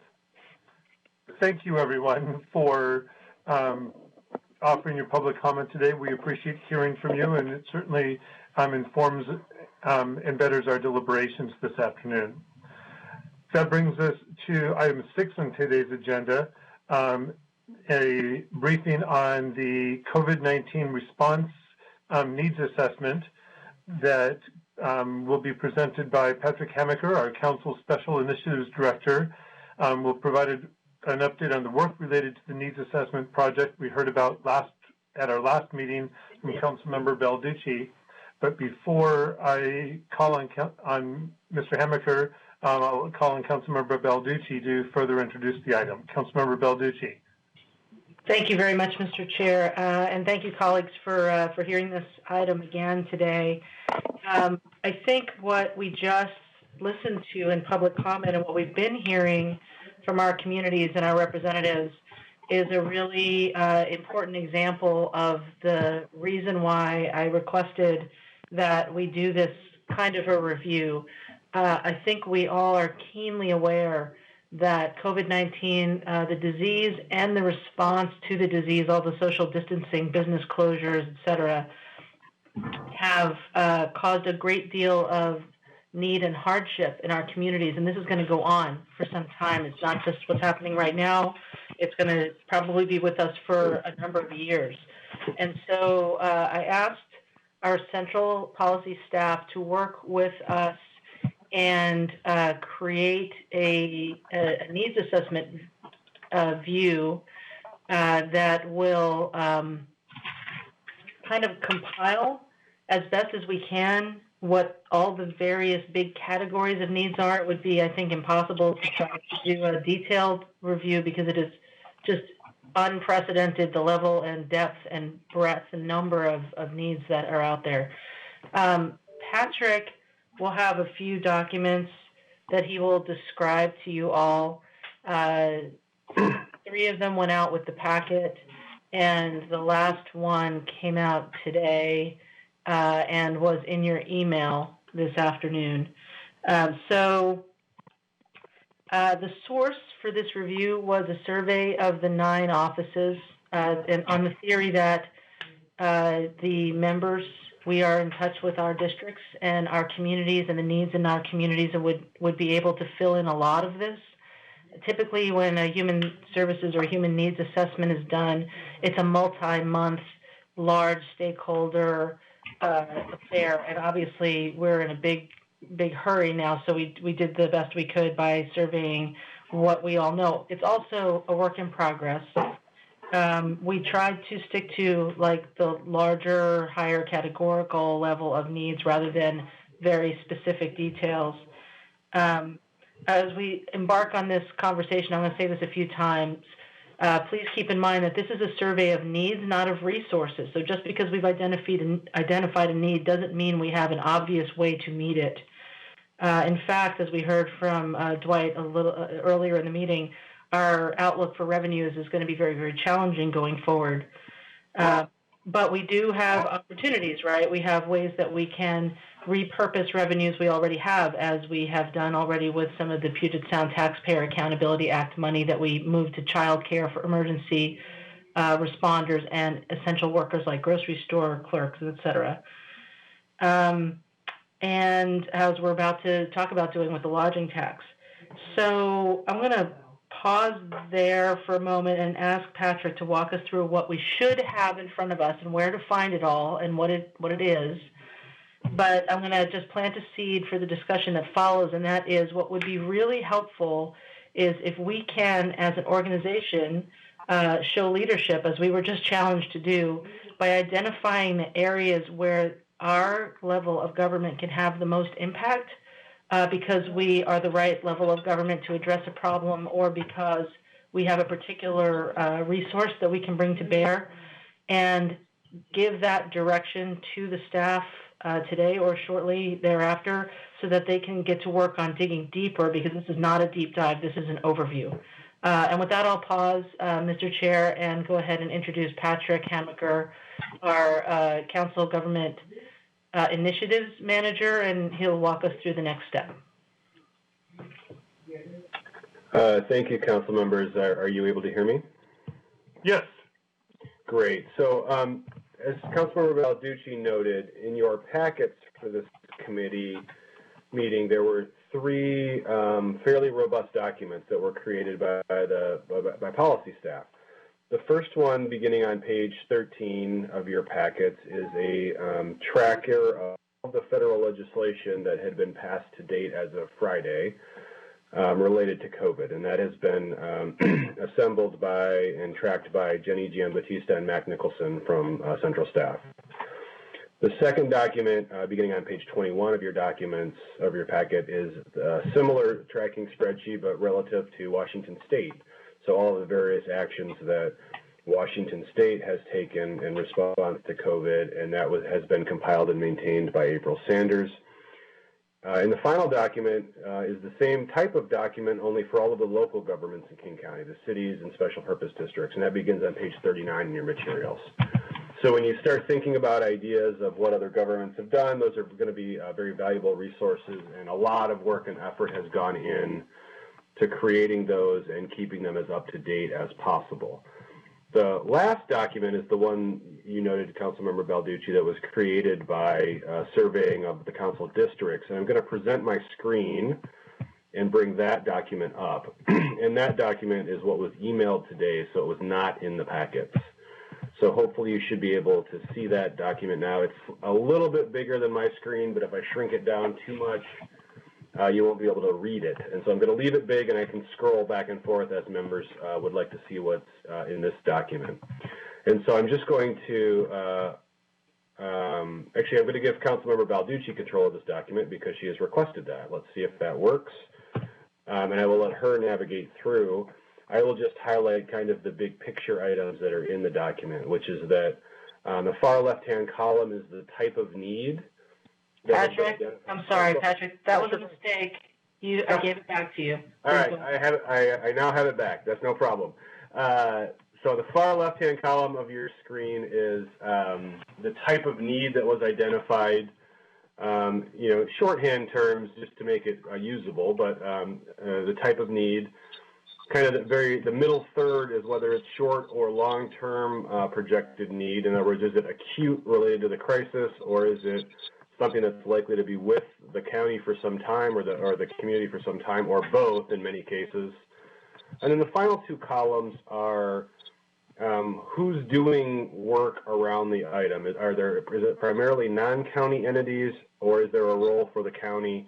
And as we go through the document, you'll notice that some of the boxes are blank. In other words, it's not clear that anyone is doing work in the area, or it's very limited, and those are areas where it might be appropriate to consider whether that's something the county would want to find a role in it or not. So I think that's the overview. I just wanted to highlight once again the work that had been done by policy staff and Mac Nicholson in compiling all of that. I don't know that all of those documents have gone to members, but you'll see when you get a chance to go through them, they're quite extensive and a useful resource if you're trying to look backwards and find out what's been going on. And so I'll stop there, and I can kind of drive through. I'll do the driving through this document as Councilmember Balducci walks through it, or as the discussion moves along, and I'd be happy to answer any questions at any point you would have as well. Councilmember Balducci? Yes, so there's a lot going on the screen right now. Can you hear me? Yes. Okay, I wasn't sure if I unmuted. Thank you, Mr. Chair. So as I said at the beginning, we identified these areas of need through surveying of the offices, and I'm just going to roll down through them pretty quickly. I know you can read, but for purposes of those who may not be able to see it, who may be on the phone, so we broke these out into categories of public health response. You will see there are blanks here. Sometimes the blanks mean it's too complicated to fill in. That was my sense of the PPE section. There's a lot going on in PPE, personal protective equipment, as you know. Cloth masks, that is an increasing area where we are hearing from our own employees, but also the need for members of the public. We've been asked to require, for example, members of the public riding our transit systems to wear masks, and perhaps one way of dealing with that is to provide masks to people who want to ride transit. That would be an expense. And then tests. Under small business support and assistance, we listed the federal and state small business loans. This is probably a good line on which to amplify the fact that because there is a role listed under either other levels of government or other entities or our own, doesn't mean that the resources that they have provided are sufficient. In fact, I think we've learned that most of the need is so great that most of the resources are not sufficient. But so far, the small business support and assistance has come largely from federal and state funding. Nonprofit support and assistance, we've heard a great deal of need in the human services areas, agencies that are helping people, domestic violence, arts and culture, and tourism. This under tourism, that's actually one of the blanks I want to point out there. You see the lodging tax proposal listed in the column. That would be the county role, same for arts and culture organizations. And I think that the tourism blank under the column E is that's an important blank. That says that there's not an obvious other level of government or other level of organization outside of private philanthropy that funds that. And so it identifies a gap, if you will. Under homelessness and housing, we've got shelter operations during COVID. That's some of the de-intensification work, but even the ones that don't need de-intensification have a real challenge with operational funding. Youth homelessness, we've talked about a couple of times recently, eviction protections, and rental support. Then we've got topics under historically marginalized communities, immigrants and refugees, communities of color, Native peoples, LGBTQ+. A large number of needs underneath that were identified, from culturally appropriate mental health services, assisting, accessing services. So we've been hearing in our district, and I'm sure you all have as well, that there are community-based organizations that could help marginalized communities access resources that are available, but they don't have the resources themselves.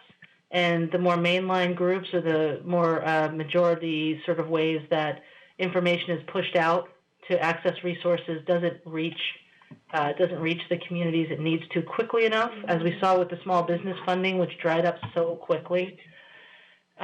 Support for immigrants, especially undocumented, until yesterday. It wasn't clear that any of the resources coming down from higher levels of government was going to be available to residents who are undocumented. Yesterday, the state made an announcement that they were making some resources available in that area through their disaster funding. Translation and culturally appropriate food were all identified as issues by members. Food security is a big issue. I think we'll hear about more of that as time goes on. People unable to access food, period, let alone healthy or culturally appropriate food. Computer and internet access for seniors and students was identified as an issue with social isolation and education now being entirely online. Financial assistance to people who don't qualify for stimulus checks probably could have gone up above under the other category, but that is a category of its own. Responding to bias and hate crimes, you see some of the needs there. People with disabilities, I'm going to go faster because you can read. Civil legal aid, city and municipal services, and then the idea of economic recovery in the long term. So you can see, just surveying the 9 council offices, we identified all of these areas where we could potentially have a role, whether it be advocacy, regulatory, or funding. That doesn't mean, as I said at the beginning, that we have the resources to have that role. And I guess I will stop speaking there, Mr. Chair, and just kind of leave us with 2 questions. And I think the first question is there anything major that we're missing? And if so, can we capture that verbally here or via email or something to keep this as a living and growing document? And then, are we ready to start having a conversation about where we ought to place our efforts? Obviously, we've seen some of that already. We've seen members step forward with work and forthcoming proposals on some of the tourism and cultural arts proposals, youth homelessness we heard about small business support, and of course today we've been talking about housing and rental assistance and mortgage assistance. So There. It's meant to show us a sweep of the land. It's daunting and it's very, in ways, scary to think about what this means, what these words mean in terms of human need and human worry and suffering out in our community. But I would love for us to be able as a group to coalesce around maybe the places where we fit in the best and can do the most good. Thank you, Mr. Chair, for that extensive time. Thank you, Councilmember Balducci and Mr. Hammacher. Thank you for the concept and the work in compiling this list. One thing that occurs to me, and it's in part because it's been particularly on my mind during the stay home, stay healthy order from the governor, is, and maybe it sits under human services, under nonprofit support guidance assistance, or maybe it is a category bullet line item of its own that's not here yet, and that is people who are in recovery communities, who in many ways rely on meetings and social gatherings to provide support for one another and the support they need. And their work now is online, if at all, but it's not happening in person.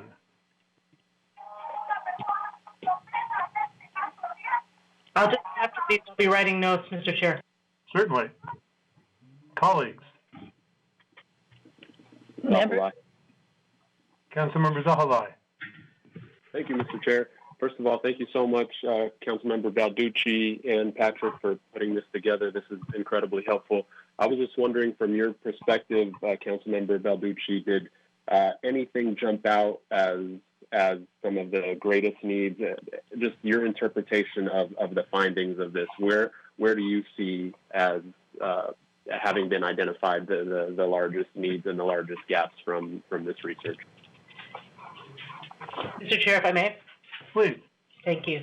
Yeah, that's a great question. We actually didn't ask for an assessment of the size of the need. And I think that that could be a follow-up question, because one of the reasons it would be great to sort of see if we can coalesce around a shorter list of places to put the next effort. It's not to say that we wouldn't work on all of these at one point or another, but the next effort might go to doing a deeper dive on some of them and finding out what is the breadth of the need, what is the kind of need. So, for example, today I thought it was fascinating to hear people talk about small businesses losing their business becoming a housing problem. And of course, that makes perfect sense when you hear it, but it wasn't something I had thought about or heard of in quite that way before. So doing a deeper dive to see where the gaps are and what we can do, I think would be a great thing. I can just speak for myself, coming from my district.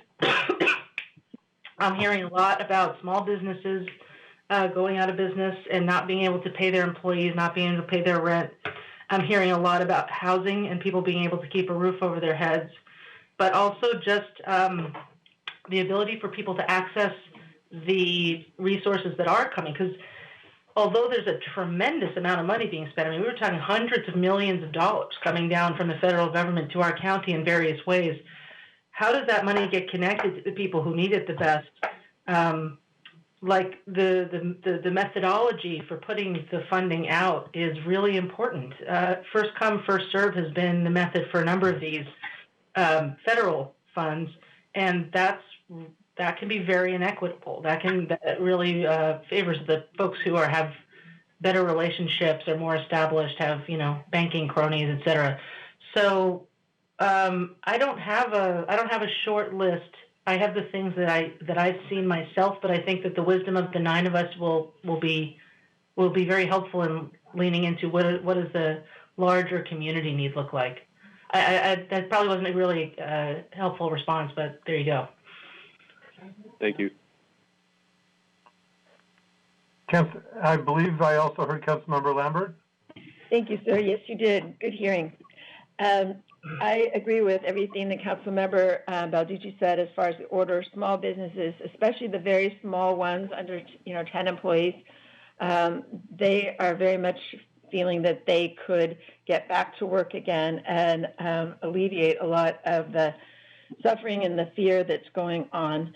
I think under the category of food security, I think we could add something about farms and helping the farmers get the the food out to people.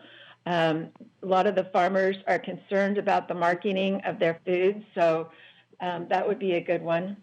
And then under local government, I think having a category that specifically says that we continue to provide our local government services to our local government, because there are concerns about some things that are happening with trying to enforce laws such as people staying home and not coming and doing things that have been asked by our executive and our governor to not be doing.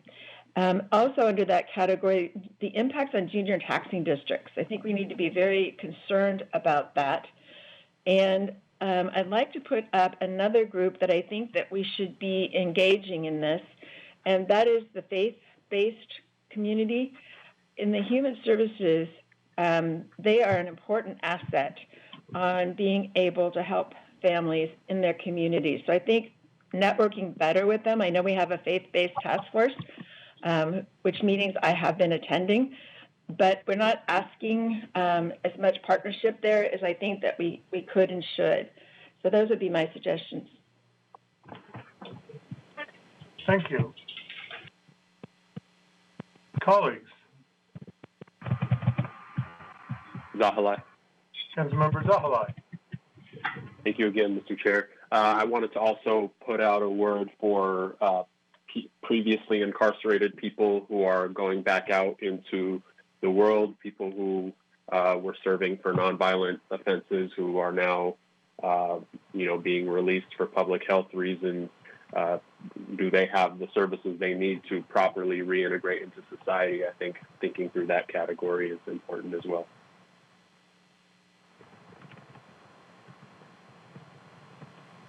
Up the Grove? Councilmember Up the Grove.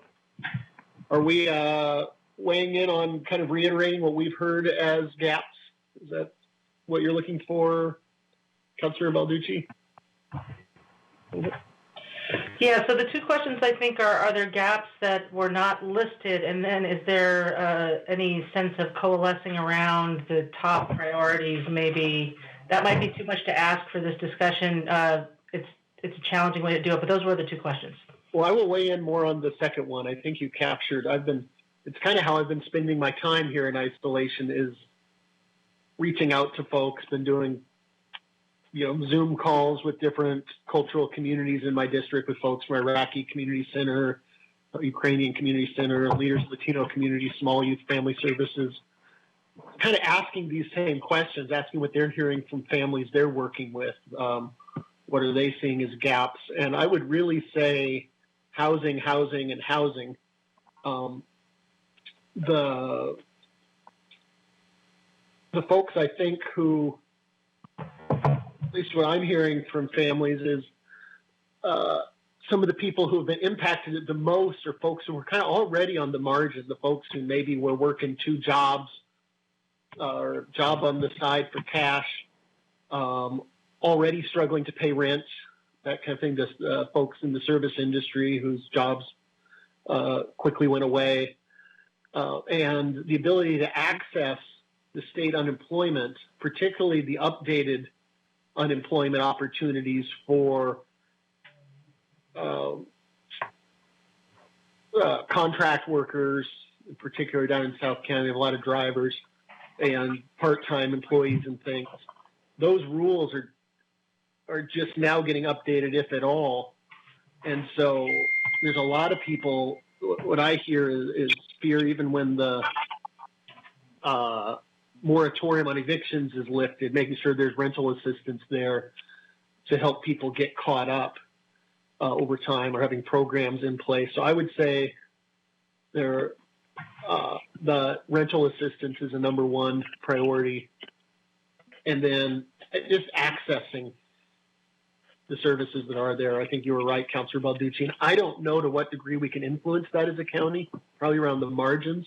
But, for example, nonprofits are eligible for those paycheck protection loans that turn into grants, but they just disappeared like that. And I hear from lots of the very small businesses and entrepreneurs and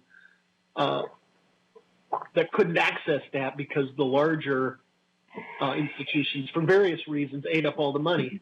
It's cheaper and easier for a bank to administer a couple big loans than a bazillion small ones. And so there's some inequity in the application of the federal funding. So those are kind of the areas I would focus on, are rental assistance and accessing benefits. I would put a plug in for, heard some feedback about the challenge of getting culturally appropriate food. In some cases, that's been a challenge. And the food pipeline in South King County has been a little unsteady, although I think that's getting worked out at the state level with the large providers like Northwest Harvest. So that would be my interest in where to prioritize. Thank you. Cole-Wells. Councilmember Cole-Wells. Thank you, Mr. Chair. I think an item that is of particular importance is with regard to food security.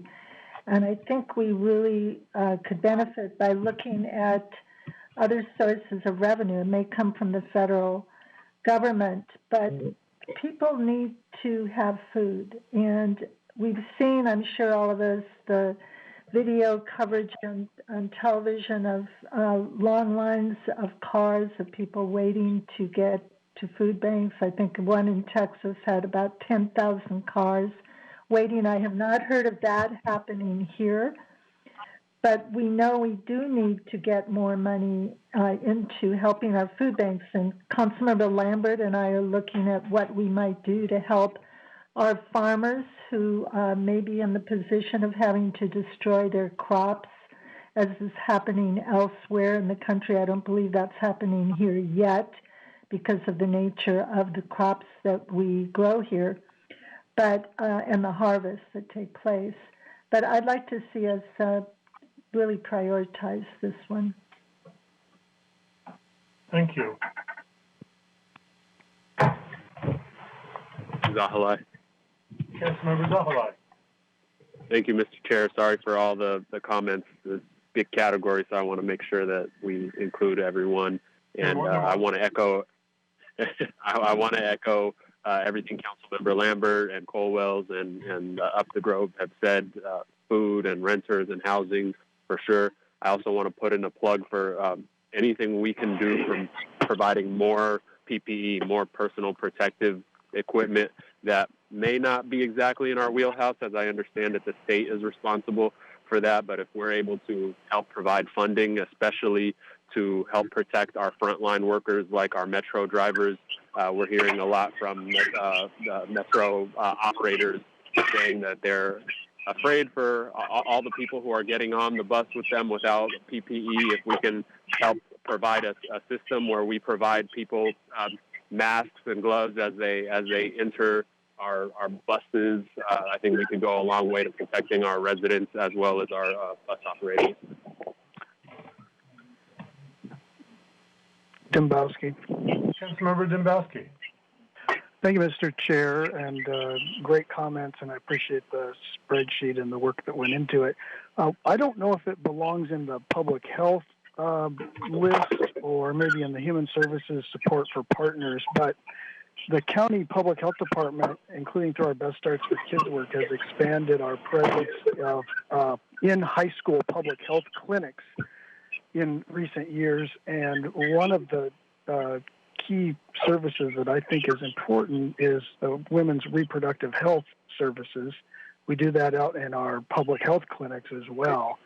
And Councilmember Cole-Wells had a good e-news update addressing some of these issues, but I think it could be an area where there's a county nexus and expertise and a need with the closure of schools to make sure that all public health services, but with a, I would say, particular emphasis on, or at least inclusion of reproductive health issues, be considered as part of our topics that we look at.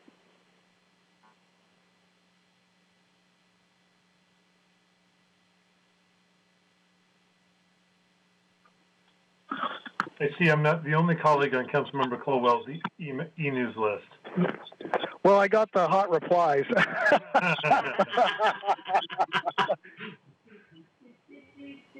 Mr. Chair, this is Claudia.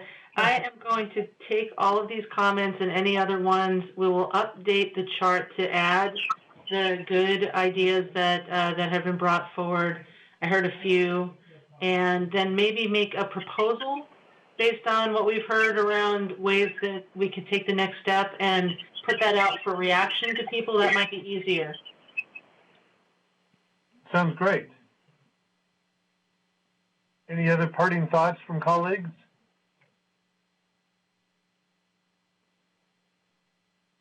All right.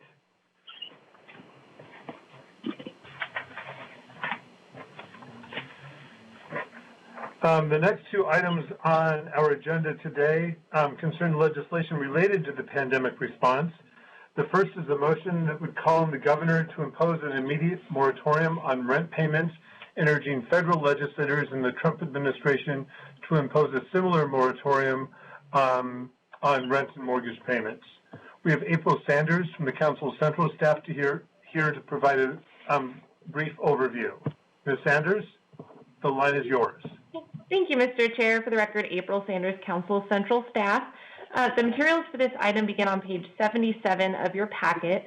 The proposed motion, as the chair indicated, would call on Governor Inslee, federal legislators, and the Trump administration to impose an immediate moratorium on rent and mortgage payments. For a bit of background, on March 18th, Governor Inslee issued Emergency Proclamation 20-19, which prohibits evictions based on a tenant's non-payment of rent through at least April 17. On April 16th, Governor Inslee extended that moratorium through the 4th of June and added some additional tenant protections. However, rent payments during this time are still due to the landlord, and unlawful detainer actions may be initiated after the emergency proclamation expires if rent payments are not up to date. Similarly, mortgage payments continue to be due on their regular schedule. One additional tenant protection in Governor Inslee's extension of the emergency proclamation is the prohibition that landlords treat unpaid rent and charges as an enforceable debt unless the landlord demonstrates to a court that the resident was offered and refused or failed to comply with a reasonable repayment plan. To date, the federal government has not imposed a rent relief program, though Freddie Mac has issued mortgage forbearance guidance for single-family homeowners, and that guidance remains subject to individual banks to decide if and how to implement.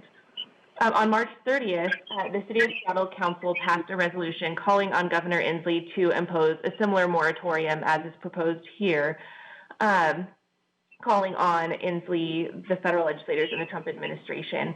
And that brings me to the end of my staff report. I'm happy to answer any questions, and there are amendments. Policy questions for Ms. Sanders.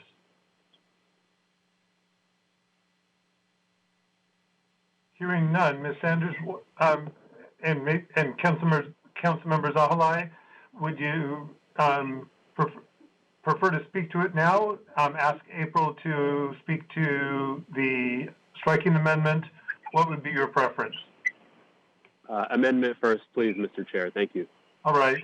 Ms. Sanders, if you'd speak to the striking amendment that was emailed out earlier today as well. Sure. So striking amendment S1 would add an additional whereas statement to reflect Governor Inslee's extension of the moratorium on evictions that I spoke to earlier. It would also add that the moratorium on rent and mortgage payments would be for low-income individuals specifically who have lost their employment or a significant portion of their income stream due to government closures and orders related to COVID-19. And it would also add language asking Congress and the Trump administration to direct the U.S. Department of Housing and Urban Development to establish and fund a rental property relief fund for residential landlords.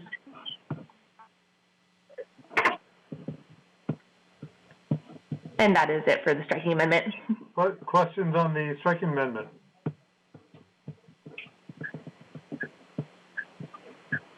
All right, Councilmember Zahalai. Thank you, Mr. Chair.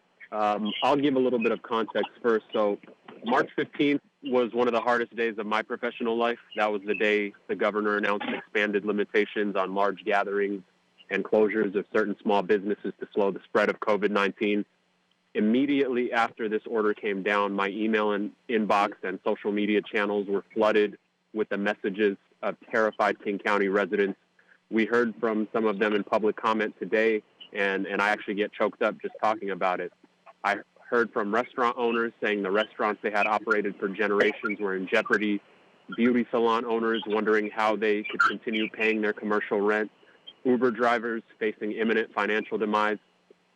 In the ensuing weeks, their fears became reality. Hundreds of thousands of people were laid off across our state. People were now telling me that the loss of income had upended everything they had ever worked for. Renters were on the verge of eviction and homelessness. Small landlords whose tenants had been laid off lost the income stream they relied on to make their mortgage payments. Small business owners who had lost months of revenue were closing shop forever. I want to emphasize that none of the messages I've received across the past several weeks have been critical of the shutdowns or stay-at-home orders themselves. Despite the sudden uncertainty in their own lives, people have been fully supportive of the actions taken by our governor. They know he and our public health officials have been some of the most effective leaders around the nation. I share that faith. From a public health standpoint, it's clear that our state and local government have been second to none. We should all be grateful for the thousands of lives their decisions have saved. It's also clear that our solutions to the widespread economic hardship resulting from these effective public health decisions have been insufficient. The eviction moratorium, small business loans, and federal stimulus checks do not go nearly far enough to keep Americans from financial ruin. Furthermore, as eviction moratoriums are eventually lifted, thousands of Washingtonians with little income and no savings will lose their homes and small businesses, deepening our pre-existing homelessness crisis and widening our extreme wealth inequality. Every issue we have ever faced in King County will intensify if more people become unhoused and small businesses go under. With that being said, one of the most powerful steps we can take to secure our collective well-being is to freeze residential rents, commercial rents, and mortgage payments during the coronavirus emergency. King County Council does not have the authority to do this. We cannot halt rent and mortgage payments during the months of this emergency, but we believe our state and federal governments do have the authority. That is why Councilmember Jeannie Cole-Wells and I have introduced today's non-binding resolution calling on our highest levels of government to enact 3 solutions: to pause rent payments, pause mortgage payments, and establish a relief fund for small landlords to cover losses from canceled payments. This act would ensure people stay housed during this public health crisis while saving thousands of small businesses. Small landlords who depend on rental income would benefit from actions to pause mortgage payments, delay property taxes, and enacting the rental property relief fund. We know that some of our colleagues are opposed to this resolution, and they have very valid concerns. There are no easy solutions here when we're trying to prevent total economic collapse, but we hear those concerns, and Councilmember Cole-Wells will speak to some of the language in this resolution that may ease these fears. Councilmember Cole-Wells? Councilmember Cole-Wells, Oh, please. sorry, Mr. Chair. Mr. Chair, may you recognize Councilmember Cole-Wells? Sorry about that. Quite all right. Go ahead. Thank you, Mr. Chair. And I'm just wondering if people have questions of Councilmember Zahalai before I speak.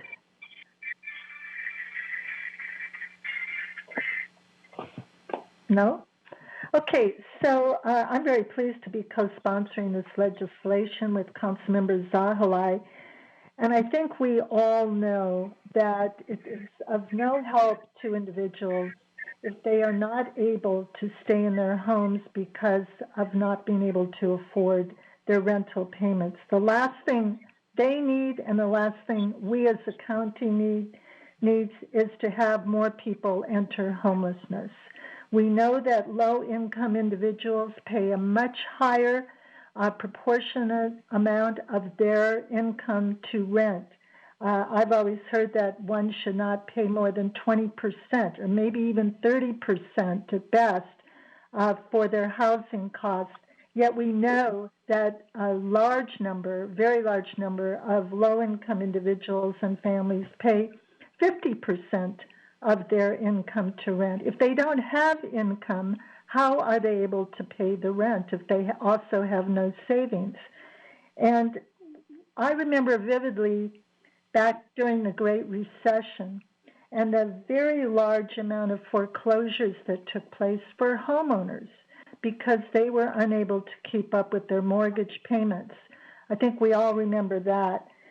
So what we're doing here is to, first of all, in our striking amendment, acknowledge the concerns we've heard from our constituents, from others, from some of our council colleagues here, that people who earn high salaries should not be able to access this provision. And we don't believe that Amazon workers who are the high-paying ones or any workers who make a lot of salary should be eligible. We are referring to low-income individuals and families who are really unable to pay for their rents. We're also talking about landlords who are maybe the small mom-and-pop type of landlords, the seniors who count on the rental income in the duplex they own or the small apartment building that they own for revenue that they depend upon. We've added language qualifying the scope to people who lost their jobs or lost significant income through no fault of their own. If they've been laid off, for example, from a restaurant, from a non-essential business, and they have not the means to be able to pay for their rent. We know that unemployment insurance will be covering a lot of the people, but in many cases that amount will be inadequate. Small landlords, again, who depend on rental income would benefit from the actions that the U.S. Congress and the President could take, as well as the governor of our state being able to order. So we're talking about pausing mortgage payments, delaying property taxes, and being able to access a rental property relief fund as proposed by the federal legislation co-sponsored by Congresswoman Pramila Jayapal and others that would provide qualifying landlords the resources to cover lost payments. Let's face it, if any landlord has a tenant who is unable to make the rent, then that landlord is not benefiting at all.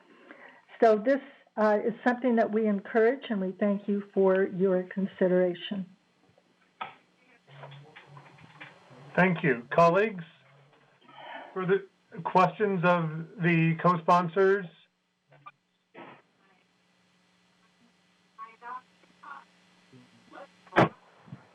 Councilmember McDermott. Councilmember Dunn. Thank you. I got cut off a little bit when April was discussing those amendments. It sounds like it was limited down to low income and also those who lost their jobs. That is correct. Yeah, are there any other amendments there? So it also add a whereas statement to reflect the moratorium extension and add language asking Congress and the Trump administration to direct HUD to establish and fund the Rental Property Relief Fund for residential landlords.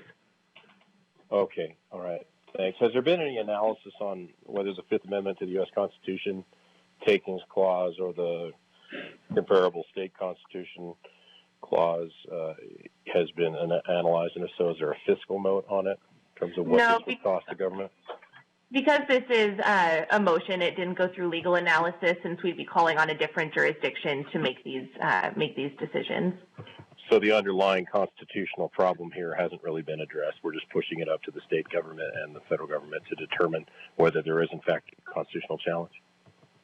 Yes, that is correct. Okay, that was my question. Thank you. Dembowski, related question. Councilmember Dembowski. And the answer may be the same, but I wondered about, with respect to the state constitution, if a rent is in a form of a contract or a lease, some contract, or mortgages or contracts. We have in our state constitution the contract impairment clause, and I wonder if any consideration has been to whether that would be triggered or prevent the relief that is requested in this motion, which is to cancel the obligations. Same answer to that one, Councilmember. No legal analysis was done in the drafting of this. However, I'm more than happy to follow up on both questions with our legal team. Colwell. Councilmember Colwell. Thank you, Mr. Chair. Just a reminder, this is a non-binding resolution. It is a request to the governor and a request to Congress and the United States President. We're not taking any action ourselves to freeze or, as we've said, pause rental payments and mortgage payments. Thank you. Balducci. Councilmember Balducci. Thank you, Mr. Chair. On the same topic, so what we're being asked to do today is to vote on a non-binding motion that calls upon a different government to do something. I would like to know before I take that vote whether what we're asking them to do is possible for them to do, because if it's not possible for them to do because it's against the state and federal constitutions, I think all we're doing potentially is giving people some false hope or making ourselves look good at the expense of other levels of government, and that troubles me a little bit. So I'd love to know if we have any attorneys around who could give us their read on this before we have to take a vote on it. That would be helpful to me. I see Ms. Cohen. I see Ms. Cohen in the room, in the call. I don't know. Can you hear me, Mr. Chair? Please. This is Monique Cohen. So temporary suspension of rent or mortgage payment might be constitutional. However, there are issues addressed by the council members. There could be issues with the U.S. Constitution's contract clause, which prevents the state from breaking private contracts. There could be interference with those contracts, or else also with the takings clause, which would prevent the state from depriving a property owner from all economically beneficial or productive use of their land. And then there's also the issue of whether or not who would pay for it in the end. So we haven't looked into it in complete depth, but these are some of the legal issues and consequences that could occur. However, as also mentioned, this is a motion which is non-binding and does not have that legal effect. May I follow up, Mr. Chair? Please. Yeah, so just to be clear, the question is framed as if, and so this is why this is not an executive session, because we're speculating on the legal advice that one would give to a different government, not us. But what would your assessment be of this proposal if it were adopted by the state or the feds? You've identified some questions, but is the analysis that it would more likely than not be unconstitutional, very almost certainly unconstitutional, probably not unconstitutional? I mean, where do you land on? It's important to my vote, honestly, to know whether we're just making a statement or whether we are advocating for something that could really happen. If it's a full suspension of rent, and not a suspension, but a complete, just saying that people do not have to ever pay for their rent or mortgage, that would likely be unconstitutional. Allowing people or allowing the government to suspend rent with the intention that it will be paid in the end may not have the same constitutional challenges. That is helpful. Thank you. Colwell. Councilmember Colwell. Thank you, Mr. Chair. Well, Councilmember Zahulai and, of course, and I have discussed this, but the thing that really is important to emphasize here is we're talking about pausing, not an outright forgiveness. We're talking about people having the opportunity, if Congress were to enact the legislation that was identified, that would provide grants. Now, almost all of what is coming out of Congress is in the form of either grants or loans to help out people to get by. I think it's especially important to emphasize that we're talking about people who do not have the means to pay their rent. And what are they supposed to do? So we're proposing, again, a request to Congress, a request to the President, a request to the Governor to pause rental payments, pause mortgage payments, establish a relief fund. And I believe that at this level, this is something that is really needed. It is really necessary. People are frantic, especially those individuals who have been laid off because of the COVID crisis that we are experiencing, and who, through no fault of their own, are not able to work. And have the means to pay for their rent or pay for their mortgage. It's a very scary, even terrifying situation that people are in. And to make this request to our governor and to Congress and the president is something that I think is very reasonable to do. We're not asking the council to do any of this ourselves. It's simply a matter of a request on something that is very, very, very urgent to so many of our constituents. Again, a pause. Thank you. Councilmember Zahalai. Thank you all, and I'll speak. This will be the final time I speak, so I'll address some of the things I've heard. Which, again, as I mentioned before, these are valid concerns we're hearing from our colleagues, and I thank them for their input.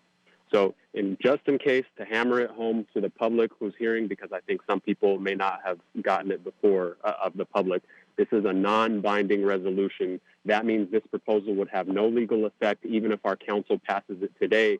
Our goal with a resolution that has no legal effect is to uplift and amplify the voices of our constituents who are struggling the most in an economy that has grinded to a halt.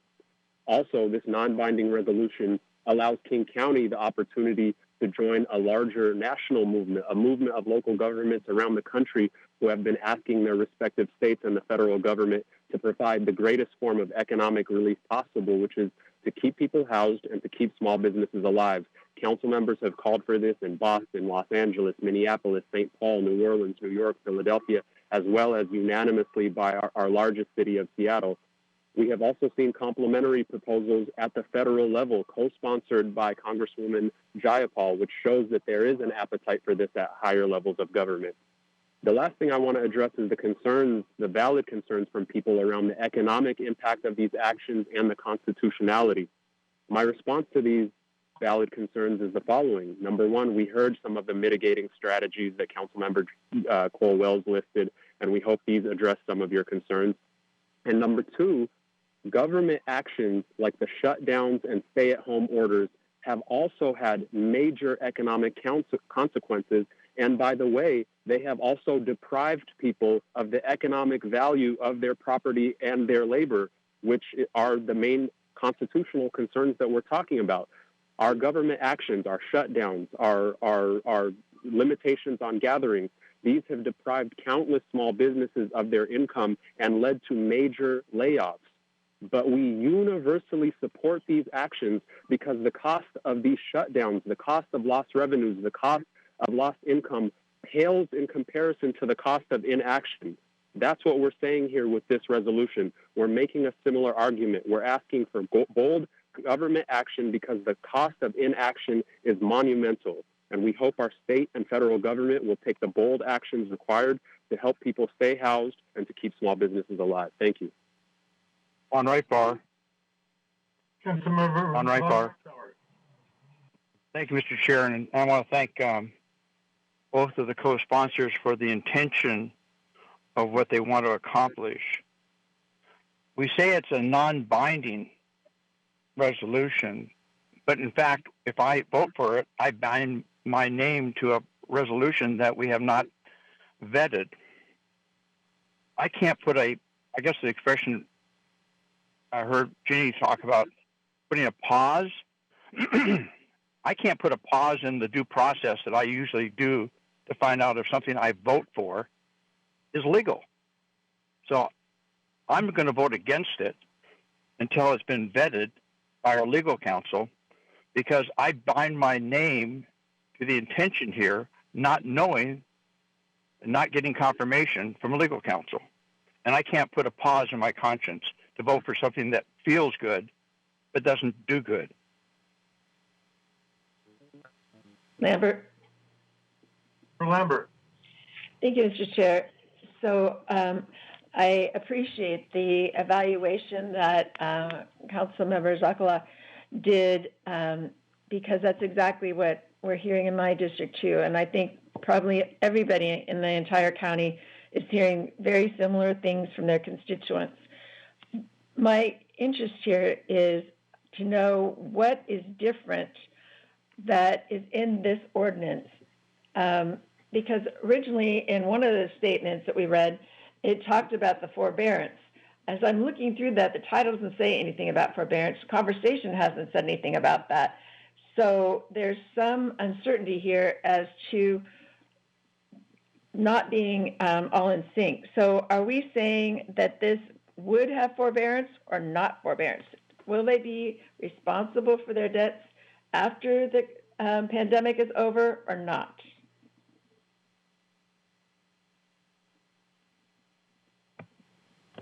That's a legal question. Cohen?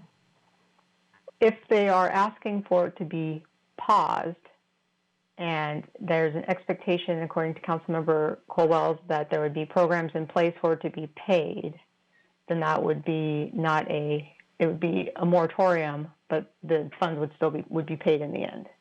So there's potential that a temporary suspension may be constitutional.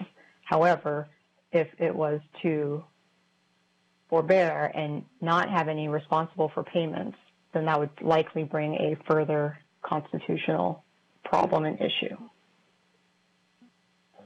Done. Councilmember Dunn.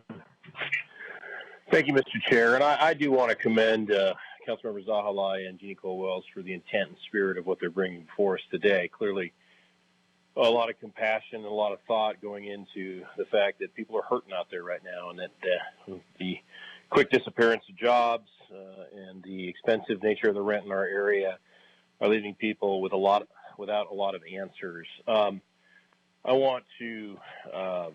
going to oppose this motion, but I want to suggest that there are ways, legal ways, constitutional ways, that we can help a subset of the folks out that this motion is attempting to help.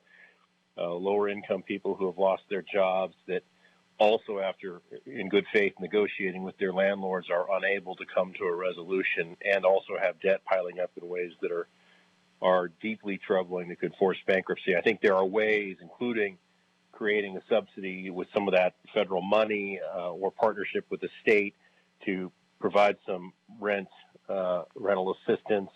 Expanding Section 8 vouchers is another way.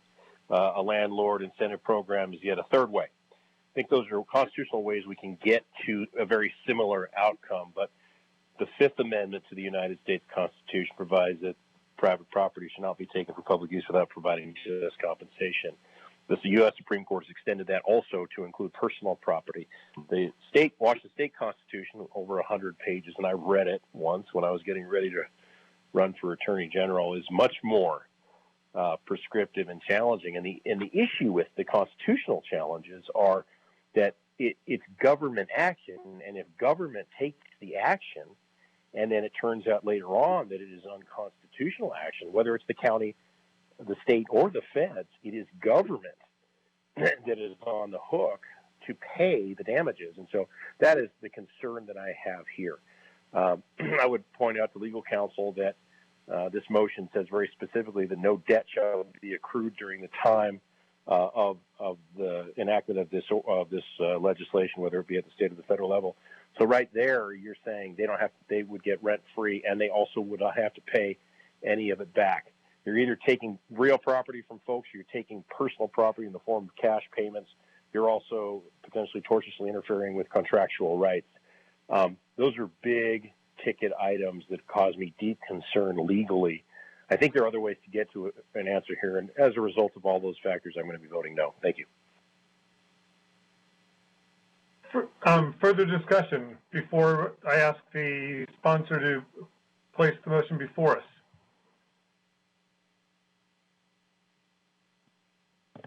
Colwell.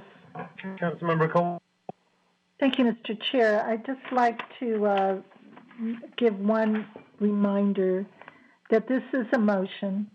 It is perfectly legal and within our charter to be able to make motions to the federal government and to the state government via the president, Congress, and our governor. And that's what this is about. We have included concepts that we would like to have dealt with. I in no way would anticipate that the governor or the president or Congress would follow our recommendation to the letter, that they would work within the constraints of our state and federal constitutions. But we think this is very important to be able to communicate, as is happening in many jurisdictions around the country, and apparently a growing number of jurisdictions. It is one way that we can communicate to federal and state leaders about our values and our priorities and what we believe needs to be done in this tremendous national, state, and county, local emergencies. Thank you. Thank you. Councilmember Zahalai, would you like to make a motion? Thank you so much, Mr. Chair. Thank you to all of my colleagues for hearing this and voicing really valid concerns, and for also allowing public testimony and hearing directly from people who are struggling during this crisis. I move to take a vote on the proposed motion. Councilmember Zahalai has moved we give a due pass recommendation to motion 2020-166. Are there amendments?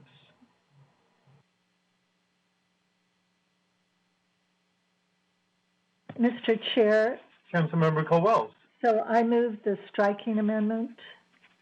Councilmember Colwell has moved adoption of striking amendment S1.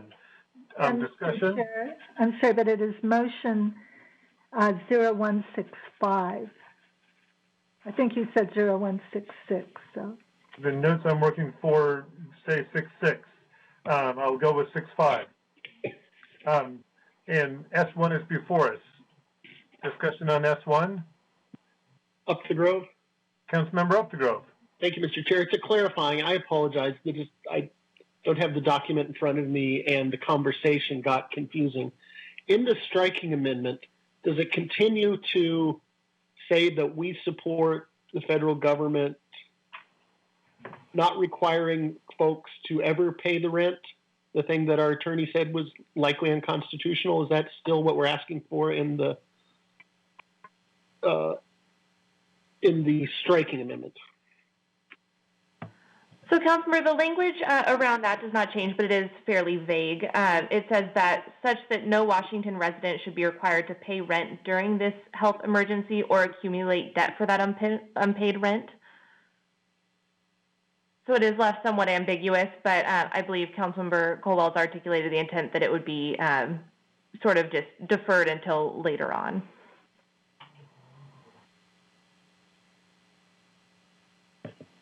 Colwell's.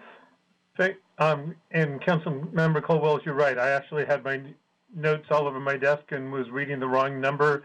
Rest assured that all records are that this is motion 2020-165, and please proceed. Thank you. I do that too, so I understand. Yes, and I think that, well, as we were developing a striking amendment on this, we went back and forth on a lot of the language. This is the committee of the whole. If this legislation were to get a majority report out, we could certainly have another striking amendment at the full council meeting next Tuesday that would achieve the language that would be able to be perfected to meet the concerns of our councilmates.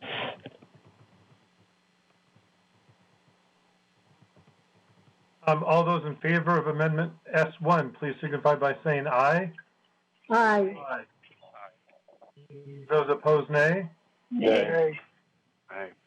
I'm going to ask the clerk to please take an oral vote. Thank you, Mr. Chair. Councilmember Balducci? Aye. Councilmember Balducci votes aye. Councilmember Dembowski? No. Councilmember Dembowski votes no. Councilmember Dunn? No. Councilmember Dunn votes no.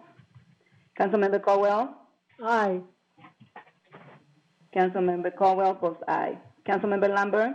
No. Councilmember Lambert votes no. Councilmember Optegros? Aye. Councilmember Optegros votes no. Aye, sorry.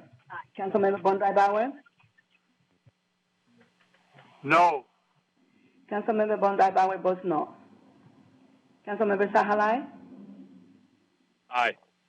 Councilmember Sahalai votes aye. Mr. Chair? Aye. Thank you. The striking amendment S1 carries. It carries by a vote of 5 ayes and 4 no.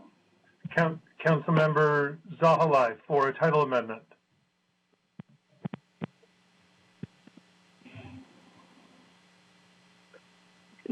Is the title amendment moved?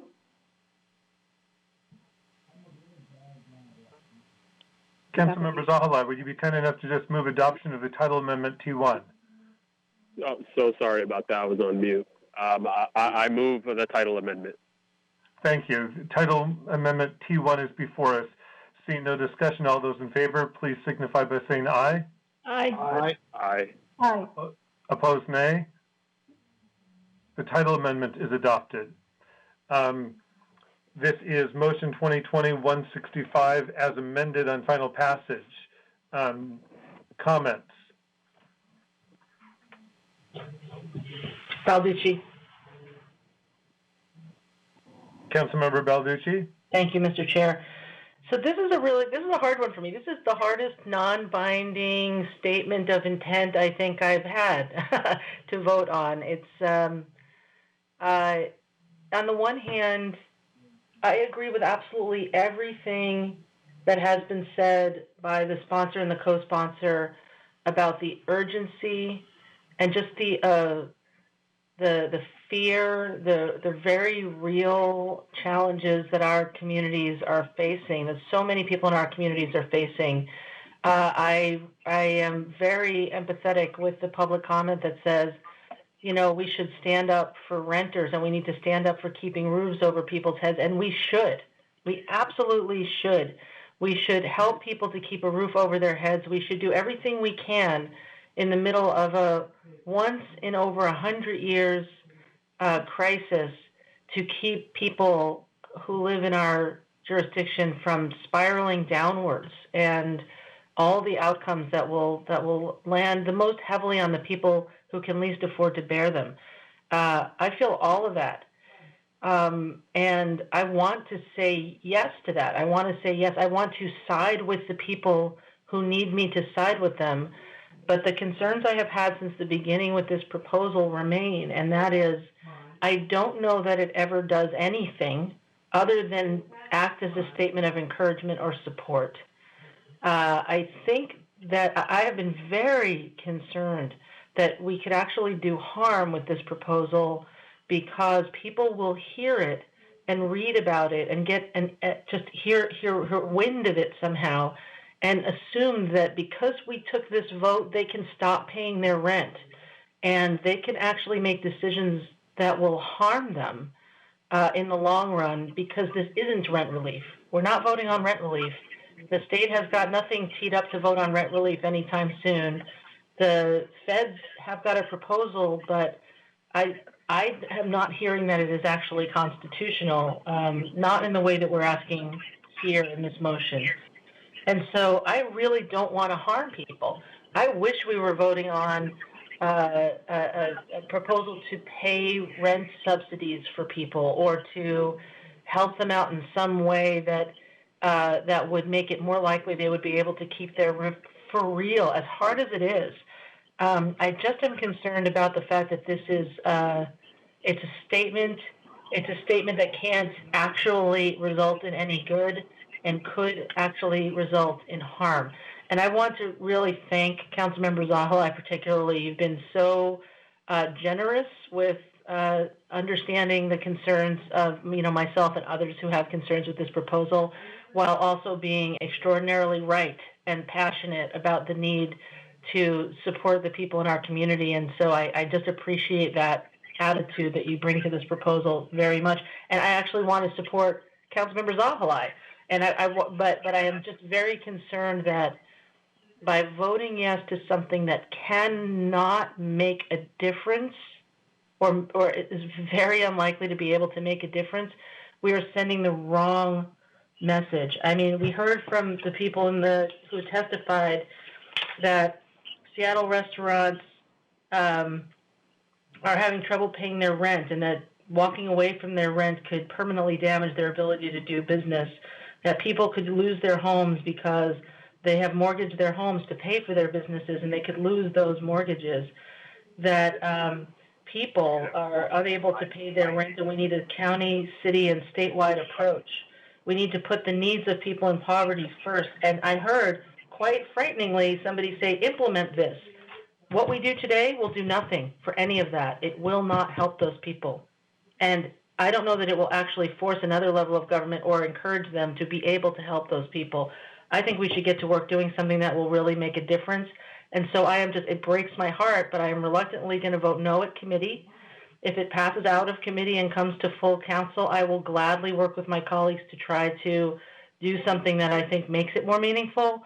But I'm a very painful, reluctant no, because I just think it doesn't work for folks. Thank you, Mr. Chair. Thank you. Dembowski. Councilmember Dembowski. Thank you, Mr. Chair. In listening to the dialogue today, I believe that there is a consensus around expressing some support for those who are struggling to make mortgage payments and rent payments. And the intent behind that is maybe not entirely reflected in the language of this motion. Mr. Chair, we are operating with limited opportunities for interaction and dialogue among members. And I would I'd like to make a privileged motion to lay this on the table or to continue it in our terms to a definite time, and the definite time would be the next meeting of the committee of the whole. The reason for the motion is to perhaps allow an opportunity for better language to come forward that could garner consensus and support those who are struggling financially. Councilmember Dembowski has moved to table to a date certain, being the Cal meeting 2 weeks from today. Ms. Cohen, can you confirm that the motion is debatable? I think it's undebatable. It's not debatable. Then I will ask the clerk to call the roll.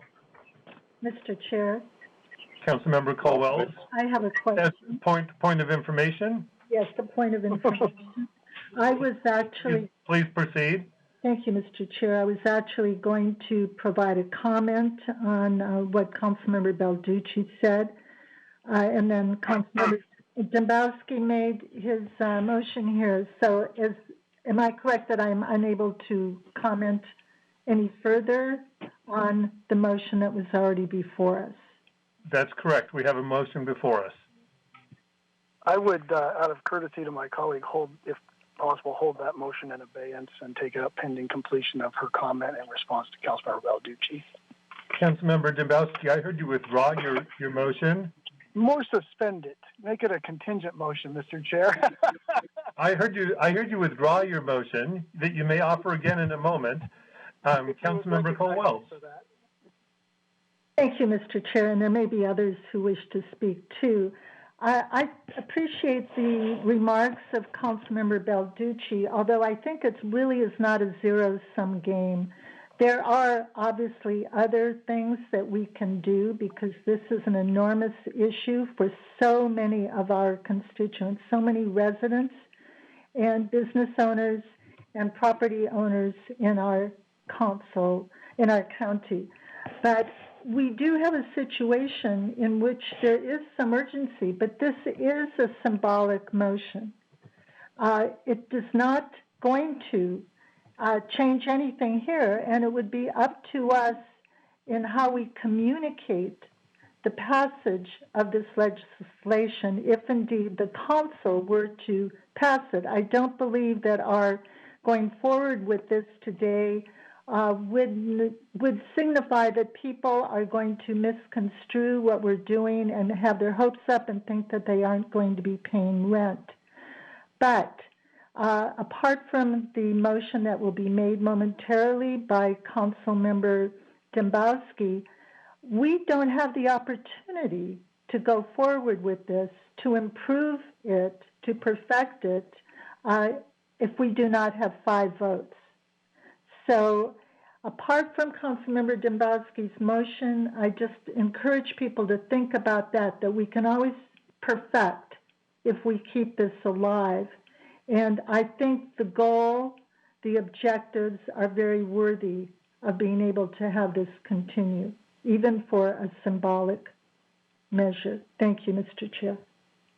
Thank you. This is Councilmember McDermott speaking for myself with the motion before us at the moment. And I would point out that this motion, though greatly improved by the striker, continues to be flawed. And I do want to emphasize how much improvement I think the striking amendment that we've adopted today does bring. However, it still, as we have discussed, does not suspend rents and mortgages. We don't have that actual authority. It calls on federal and state officials to do so. And we've heard some discussion of the legal and constitutional concerns. But I would vote in favor of this motion today because of the larger system's fatal flaws that far outweigh the flaws in this motion itself. There is no social safety net in our county, in our state, in our country that measures up to the need in the current pandemic that we're responding to. We heard today in public testimony, I've seen in my email and I've seen in conversations with constituents, people have a real concern. And we've seen that recently in the unemployment figures. The most recent unemployment figures I can find are that 22 million people nationally have filed unemployment claims. That's a level not seen since the Great Depression. And in Washington state alone, 585,983. Let me say that again. 585,983 people have applied for unemployment in the state of Washington. That's twice the number of the peak of the Great Recession. And when additional federal benefits for self-employed people went live on Saturday, the state system crashed. So that number isn't reflective of any increase since then. The county numbers we don't have, they come out monthly. They'll be out in about 10 more days. But we know that the rental assistance program that's been sponsored by United Way of King County has been suspended because the applications have outweighed the funds raised to date. And at the same time, I've heard direct pleas from the Interfaith Council on Vashon trying to respond to homelessness, who had gathered money in April to assist with rents and are now concerned about their lack of ability to raise even a matching amount for yet another month's of rent. The need is real that we've heard. While this motion might have its flaws, the overall system we're trying to respond to is fatally flawed, and that's why I'm supporting the motion today. Mr. Chair, Colwell. Councilmember Colwell. Thank you, Mr. Chair. I believe this would be proper to do. I'd like to move that the striking amendment as amended, the motion as amended, to go to full council without recommendation. That would give us the opportunity to perfect the language without having to delay until we have another committee of the whole meeting in 2 weeks. Councilmember Colwell has asked that we amend the motion to without recommendation. I'd be willing to accept that as a friendly amendment if the maker of the original motion would accept it. Mr. Chair, I accept it. Then, barring objection, I'm going to accept that as a friendly amendment and have the motion as amended before us to go to full council without recommendation. Further discussion or perhaps a motion?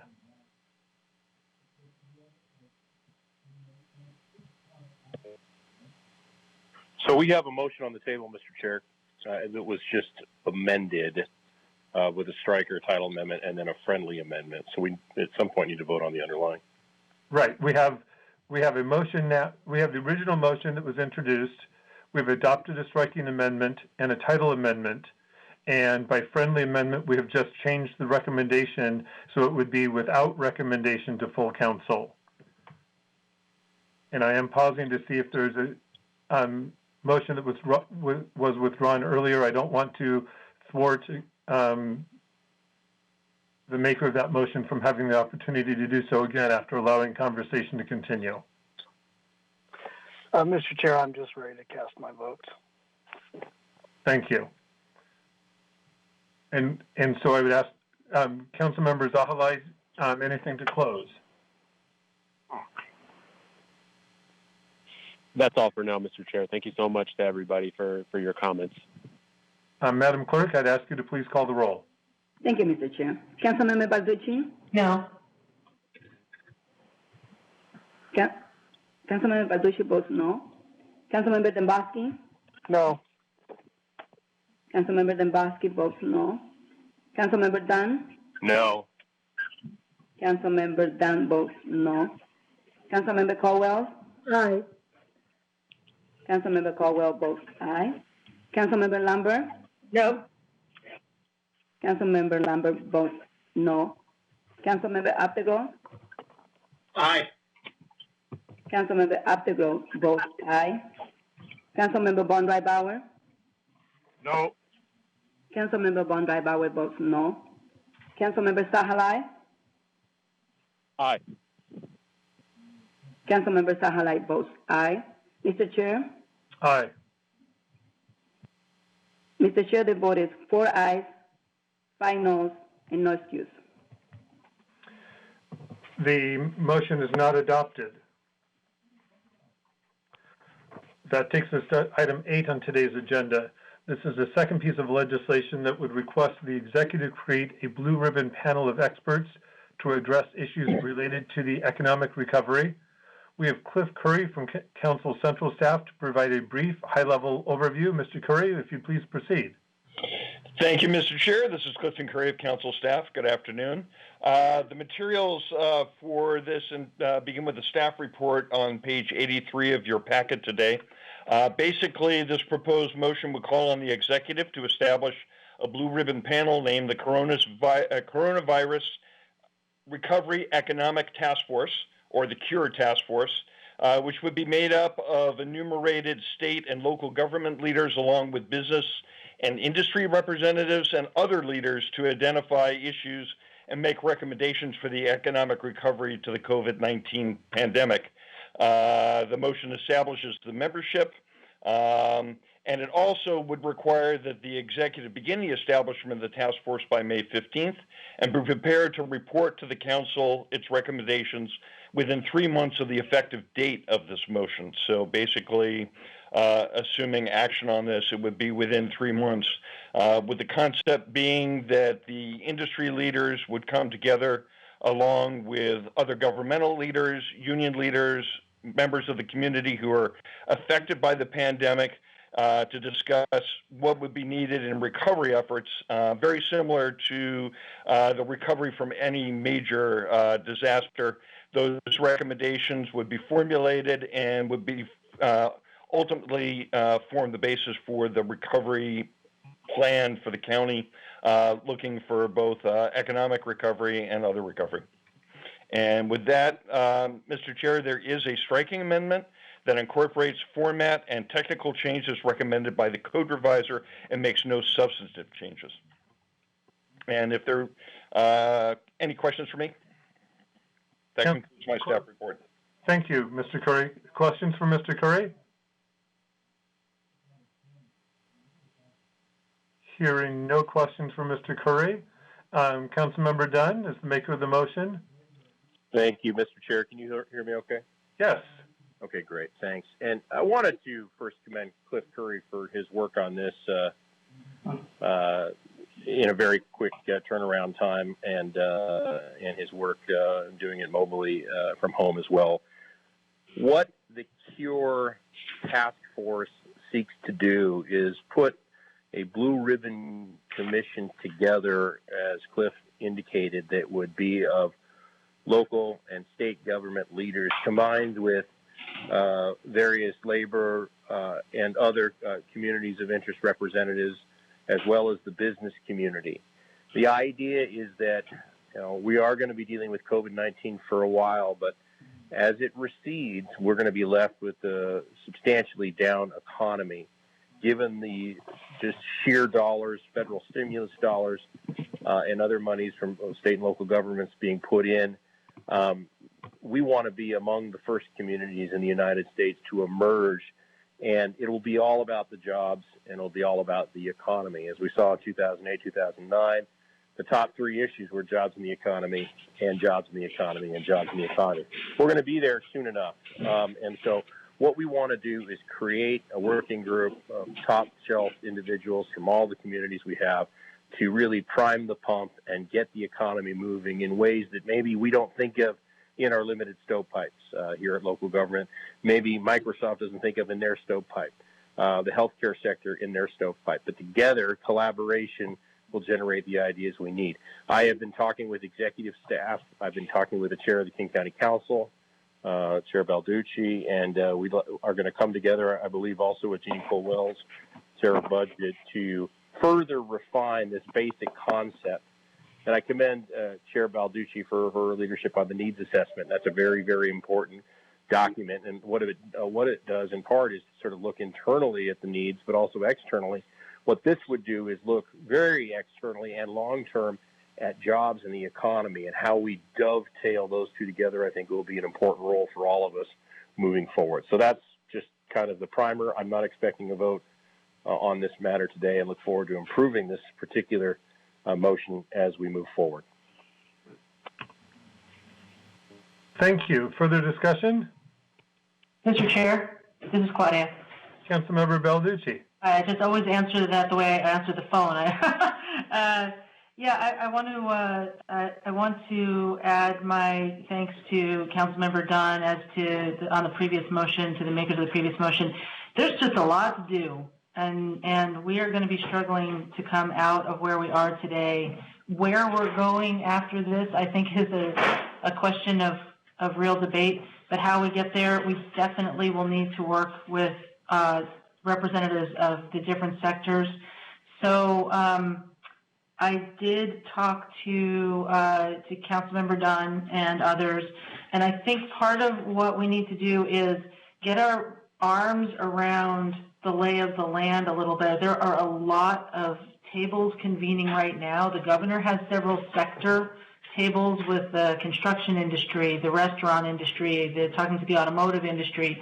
And there's an effort coming together at chambers of commerce and business groups having to do with large businesses, different ones having to do with smaller businesses, different parts of the county. And I think that it's a really good idea to have a discussion with a delegation from the council, as Councilmember Dunn described, and the executive, to just wrap our brain around where we're going and how we work together. What is the lane that the county can occupy? I will just share my 2 cents. I think there's 2 ways you can go with this. You can go big or you can go small. And big is we try to coordinate everything countywide. I don't know if we're in a position to do that, but if there's a coordination role that's missing, sometimes that is our role. And smaller is that we consider what are the county things that just we can do, that only we can do. For example, as the health orders start to ramp down, knock wood, that we are continue on the path that we're on and maybe are able to start gradually loosening health orders without seeing a big rebound. What does that look like for small businesses? What does that look like for restaurants? What does that look like for people to start coming out? They'll need more guidance than they probably got going in. So I support the idea of having a further conversation across branches and then coming back with either a striking amendment or some other proposal as appropriate. And I, again, thank Councilmember Dunn for being flexible with this and joining in conversation about how we can do something that's how we really fix this. That's how we fix, ultimately, people's ability to pay the rent, is to get the economy going again so people can work and make money. And I'll stop there. Thank you, Mr. Chair. Thank you. Colleagues?